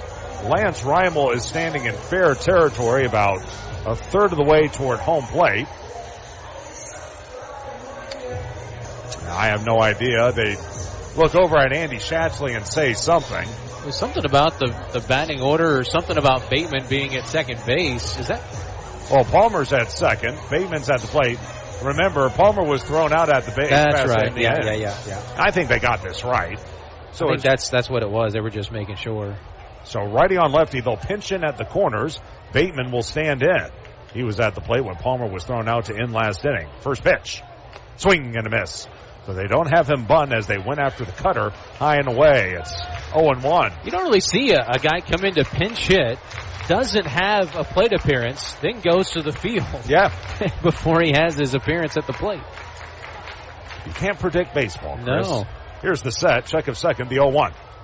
Fastball down and in. Going to go to a ball and a strike. And if you're Lance Reimel, he's going to go ahead, roll the dice with Bateman, who's hit the ball well all season long. It's a righty on lefty matchup. He's going to let his guy do his thing. As again, you got Wogu on deck and Ramirez in the hole. This is a very tough part of the lineup for Manassi. Next pitch. Fastball, looping line drive into left center. That'll get down for a hit. Palmer at third. They'll wave him. Throw to the plate as well off right. Runner to second on the throw home. And we are tied up at 4. Mershon, if he had to do it again, probably just throws it to second. He came up firing to the plate. He had no chance of getting Palmer. It was well up the third base line. It got by Emerson to the backstop, and that allowed Bateman to go to second. That'll be an RBI single. And then Bateman goes to second on the throw home. So it's a 4-4 ball game, and now the Smokies with a chance to win it. And that's the thing. You throw home, now the winning run is in scoring position with no one out. Righty on righty, Wogu takes a strike. That's 0-1. That was a slider high and away. And for Bateman, by the way, that's his 32nd RBI of the season. And again, a guy like Mershon, he's used to the infield. Maybe out of sorts right there on that situation. There's the set. The 0-1 pitch on its way. Fastball, sliced foul off to the right. It will go to no balls and 2 strikes as Manassi is well ahead in the count. You got to hit your cutoff man. That's the number one thing you got to do, and he didn't do that. Or you at least got to throw through your cutoff man. And by the way, Bateman can really run as he leads away at second, holding him there. Vera, next pitch. Fastball, swing and a miss. Strike 3. Went high and tight on Wogu. Really twisted him up high and in. Corkscrewed him, if you will. That'll be strikeout number 1 for Manassi. That's a big K. But now you got to get through Pedro Ramirez, and time is called. Emerson will go out there, have a word with Manassi, and I wouldn't be surprised one bit if they put him on. He's not who they're worried about. They're worried about Bateman at second, and now Michael Wirtz will jog out there and talk things over. No one is throwing in the Rocket City bin, so it's going to be all up to Manassi to get them through the 10th inning. Again, Rocket City has led the vast majority of the way. They were up 2-0 in the first on a 2-run homer by Ryan Nicholson. Back came the Smokies in the 3rd inning on a 2-run blast by Corey Joyce. Rocket City retook the lead in the 5th on an RBI single by David Mershon, and things stayed that way until the 9th inning when a leadoff solo home run by Pablo Aliendo knotted the ball game up at 3. Rocket City got the ghost runner in the 10th on an RBI single by Ben Goebel, and now here in the bottom half, Bateman brings home the ghost runner on an RBI single of his own. Back to the dugout goes Wirtz, and they're going to go ahead and put him on. So Ramirez won't bat here. He'll trot to first on a intentional walk. That'll be walk number 1 by Manassi. Righty on lefty matchup there, and he doesn't matter. It's the guy at second, and you also set up a double play. Here's Corey Joyce. He's had a good ball game. 2 of 4, a single, a 2-run homer, a ground out to third, and a line out to right. He does run well, but if you can get him to hit it on the ground at someone, he may be able to turn it over. Righty on righty matchup, the game on the line here. Manassi from the letters. He'll set and fire away. Swung, sliced foul off to the right. Late on the cutter, it will go to 0-1. That was the 4th intentional walk issued by the Pandas this year. I can't remember the last one, but there's evidently been 3 previously. Andy Shansley, he doesn't like to give up freebies. unless the situation dictates it, which it did right here. The 0-1. Fastball, that'll miss high. Going to go to a ball and a strike. They're in the top of the 9th now from Biloxi. Pensacola shutting out the Shuckers 5-0. Only 3 hits tonight for the home team. Manassi looks back at second. Next pitch. Fastball swung through a miss. Tell you what, when he's gotten high with that fastball, gotten above the hands, that's when he's been effective. It will go to 1-2. Bateman leads from second. Away at first is Ramirez. And now a time called as Joyce will use his lone timeout. B.J. Murray Jr. waits on deck.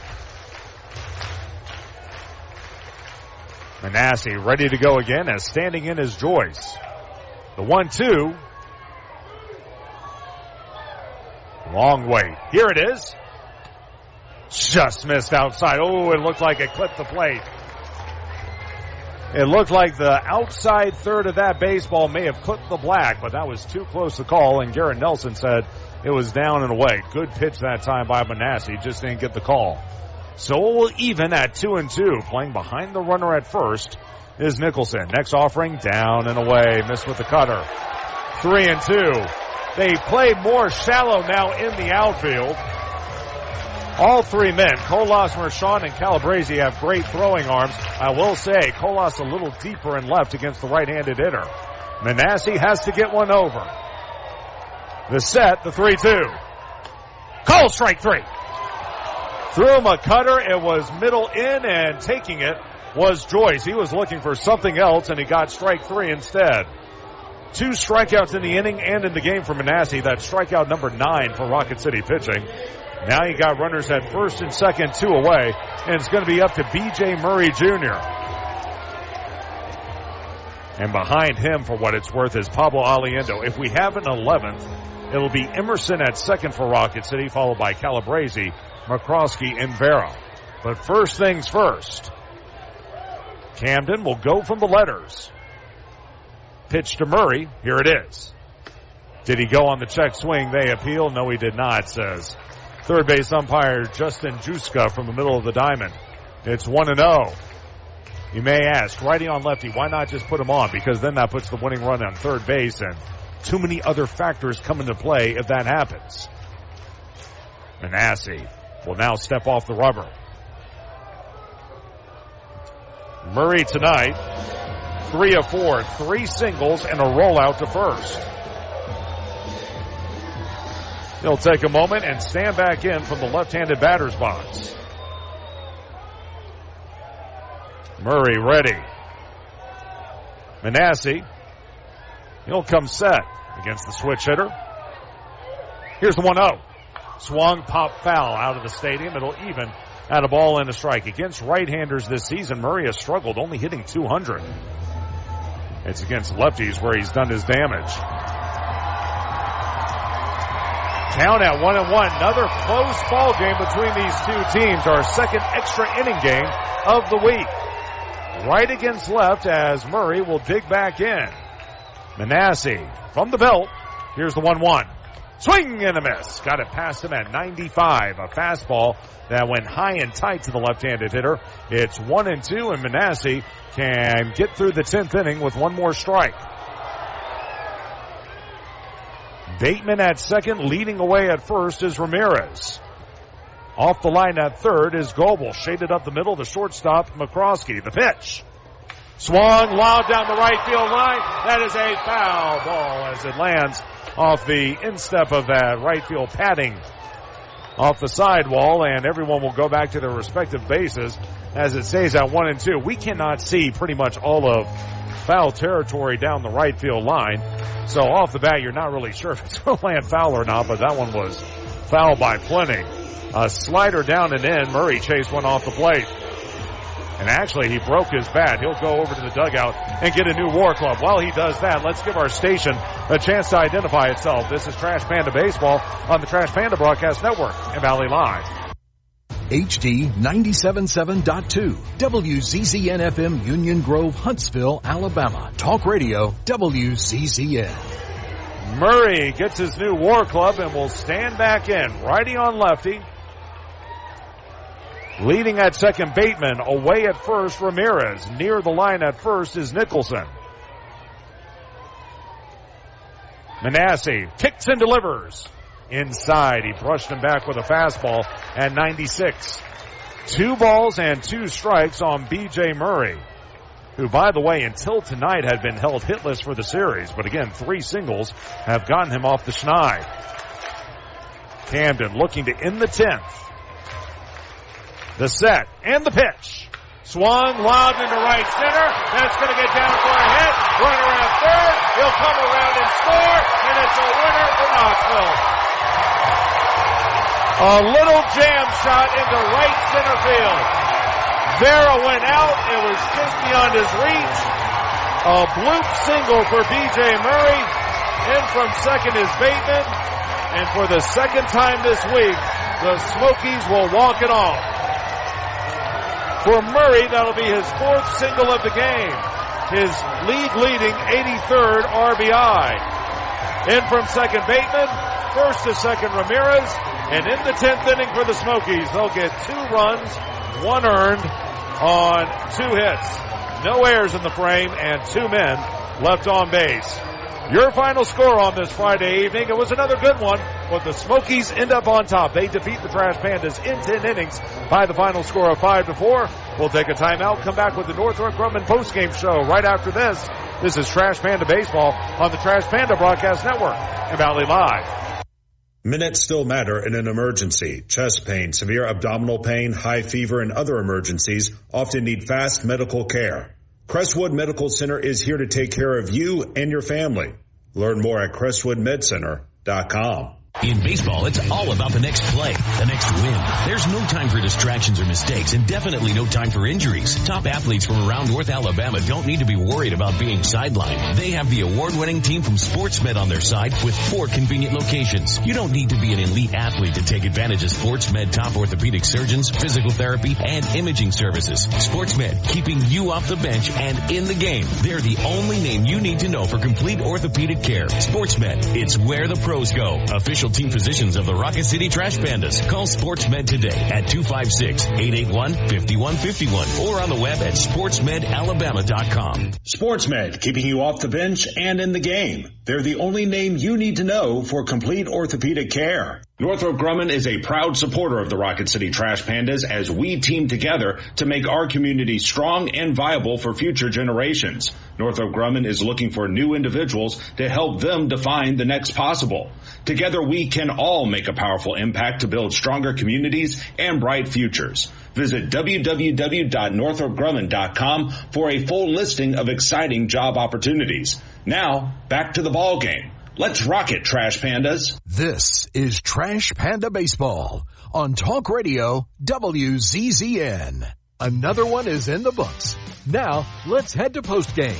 Trash Panda Baseball on Talk Radio WZZN is brought to you by Frame World, Wow, Reed's Jewelers, Crestwood Medical Center, the law firm of Martinson and Beeson, Northrop Grumman, Bad Daddy's Burger Bar, Alumni Hall, Eagle Insulation, and by Fleming Roofing and Restoration.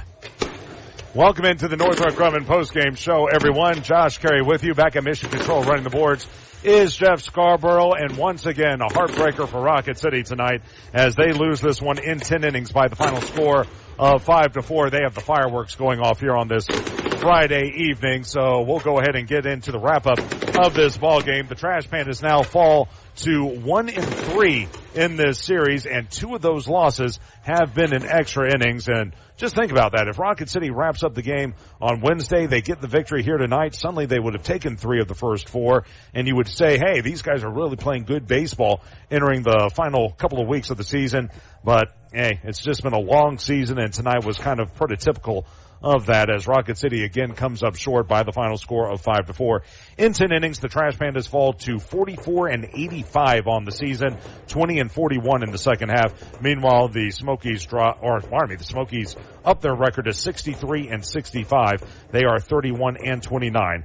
For half number 2. The Trash Pandas were the ones to get off to a fast start tonight. In the first inning, David Mershon led off the ball game with a walk, and then 3 batters later with 2 out, it was Ryan Nicholson who would rope a 2-run homer over the right center field wall. It was his first home run of the series, his 4th as a Trash Panda. It was also his first hit of the series, and that gave Rocket City an early 2-0 lead. After that, things would stay that way until the third inning. Sam Aldegiri, who's been pitching brilliantly of late for Rocket City, he came back out, had another good start this evening, but he was hit hard in the third inning with 1 out and no one on base. Jordan Wogu would double, and then 2 batters later with 2 outs, it was Corey Joyce who would rope one over the left field wall for his second home run of the year. It was actually a pretty good pitch by Aldegiri, a curveball down and in, but Joyce got down there and ripped it out of there over the left field wall. Home run number 2, RBI 31 and 32. And, oh boy, a guy with 1 home run hits his second of the season. That's just the way it's gone this year, as that made it a 2-2 ball game. Things would stay that way until the 5th inning when Rocket City would go back on top. With 1 out, Errol Vera would double. He would then score on an RBI single by Mershon. For David, it was his 10th ribby of the season, and that would make it a 3-2 Rocket City ball game. As for Aldegiri, like I said, he was great tonight. He would get Rocket City through the 7th inning. Yet another quality start for him. He goes 7 innings, 6 hits, 2 runs, both of which were earned. He walked 2 and struck out 6 for the ball game. He would have won his 9th game of the season if Rocket City had been able to close it out. Of course, that was not the case, but another tremendous outing from him, and barring a call-up either to AAA or to the majors, he'll get one more start for Rocket City next week against Chattanooga. That was his 9th quality start of the season that He entered play today with 8, and that was tied for third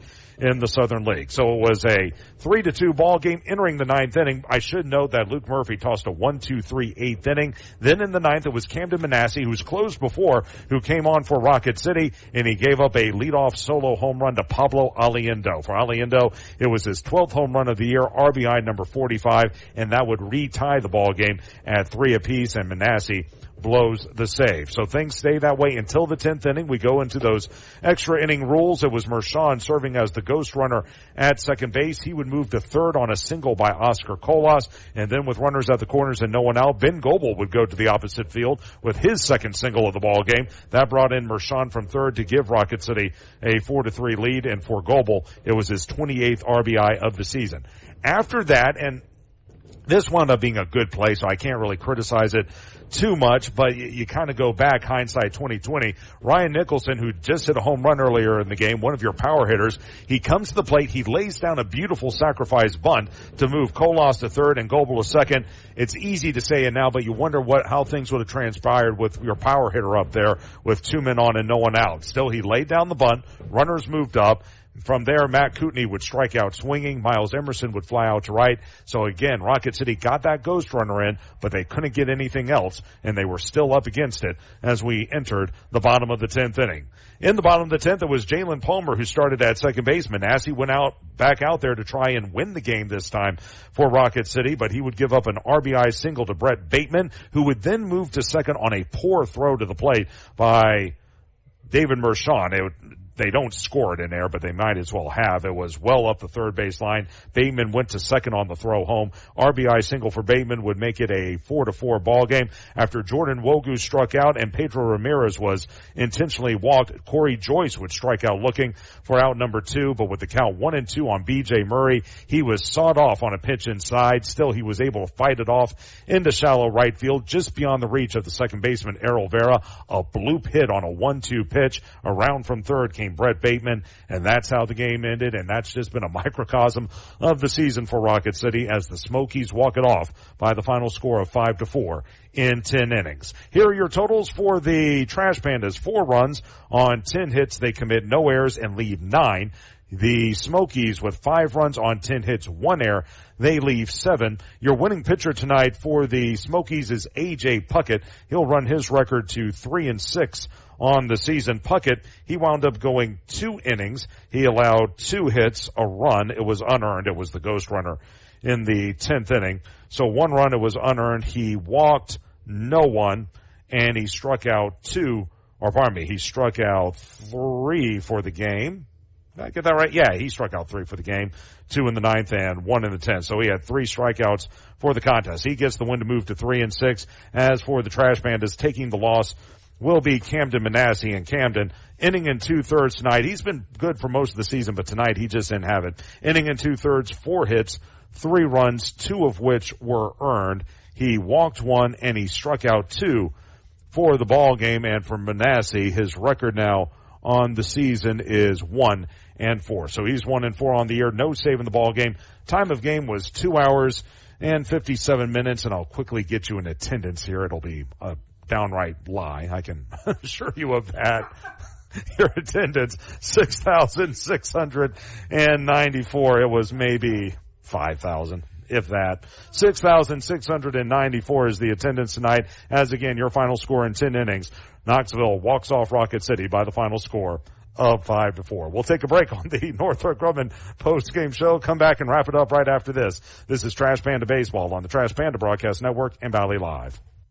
You've got to experience Toyotathon at Bill Penny Toyota. They've got the selection with over 700 new Toyotas to choose from. And they've got the extras with Bill Penny perks and a 10-year unlimited warranty. So get on over to Bill Penny Toyota today and experience Toyotathon. Bill Penny Toyota in Huntsville and online at BillPennyToyota.com. Bill Penny's Toyota 10-year unlimited warranty is valid through the 10th year of ownership. Valid on new vehicles only. See dealer for details. At Bad Daddy's Burger Bar, we love baseball almost as much as we love serving up the best and baddest burgers around. People have called our burgers totally insane. And at Bad Daddy's, we take that as a compliment. But it's not just burgers. Up first, starters like our fried pickles, wings, or poblano frites. Second, try one of Bad Daddy's giant chopped salads. Third, our famous chef-inspired burgers with lots of different taste options. And before you head home, finish up with one of our shakes or delicious banana pudding. Bad Daddy's Burger Bar on the Parkway in Huntsville and Clift Farm in Madison. Northrop Grumman is a proud supporter of the Rocket City Trash Pandas as we team together to make our community strong and viable for future generations. Northrop Grumman is looking for new individuals to help them define the next possible. Together we can all make a powerful impact to build stronger communities and bright futures. Visit www.northropgrumman.com for a full listing of exciting job opportunities. Now, back to the ball game. Let's rock it, Trash Pandas. This is Trash Panda Baseball on Talk Radio WZZN. Josh Carey back here to wrap it up on the Northrop Grumman postgame show. Again, the Trash Pandas are walked off for the 9th time this season as they lose in 10 innings to Knoxville by the final score of 5-4. The mission at Northrop Grumman is to be at the forefront of technology and innovation, delivering superior capability in tandem with maximized cost efficiencies. The security solutions they provide help secure freedoms for our nation as well as those of our allies. That'll do it for us tonight. We'll be back at it tomorrow. Same bat time, same bat channel, 5:45 airtime, 6 o'clock first pitch as Rocket City will take on Knoxville in Game 5 of this 6-game series. The Trash Pandas have not named a starter for tomorrow's ball game, again with Mitch Ferris up at the major league level. That leaves a spot open in the rotation. My guess is they'll go to a bullpen game. They'll announce a starter here, I assume, very shortly. Meanwhile, the Smokies will go with right-hander Jackson Wiggins, who's had a nice year. 2-0 record, 1.93 ERA. Again, 5:45 airtime, 6 o'clock first pitch. Rocket City and Knoxville in Game 5 of a 6-game series. I know there'll be a lot of football going on, but we'd love for you to join us right here on Talk Radio WZZN for all of the action. Special thank you back at our Talk Radio WZZN studios for all the hard work tonight from Jeff Scarborough. And, of course, thank you to all of you for listening to Rocket City Trash Pandas Baseball. Again, your final score this evening, it was the Smokies over the Trash Pandas in 10 innings. Final score is 5-4. For everyone with the Rocket City Trash Pandas and for my broadcast partner, Chris Harris, this is Josh Carey saying so long, everybody. This has been Trash Panda Baseball on the Trash Pandas Broadcast Network and Valley Live. Thank you for listening to Trash Panda Baseball on Talk Radio WZZN. Trash Panda Baseball has been brought to you by Frame World, Wow, Reed's Jewelers, Crestwood Medical Center, Northrop Grumman, Bad Daddy's Burger Bar, Owens Home Appliance, Bill Penny Toyota, and by Fleming Roofing and Restoration. Your home of the Rocket City Trash Pandas is Talk Radio WZZN.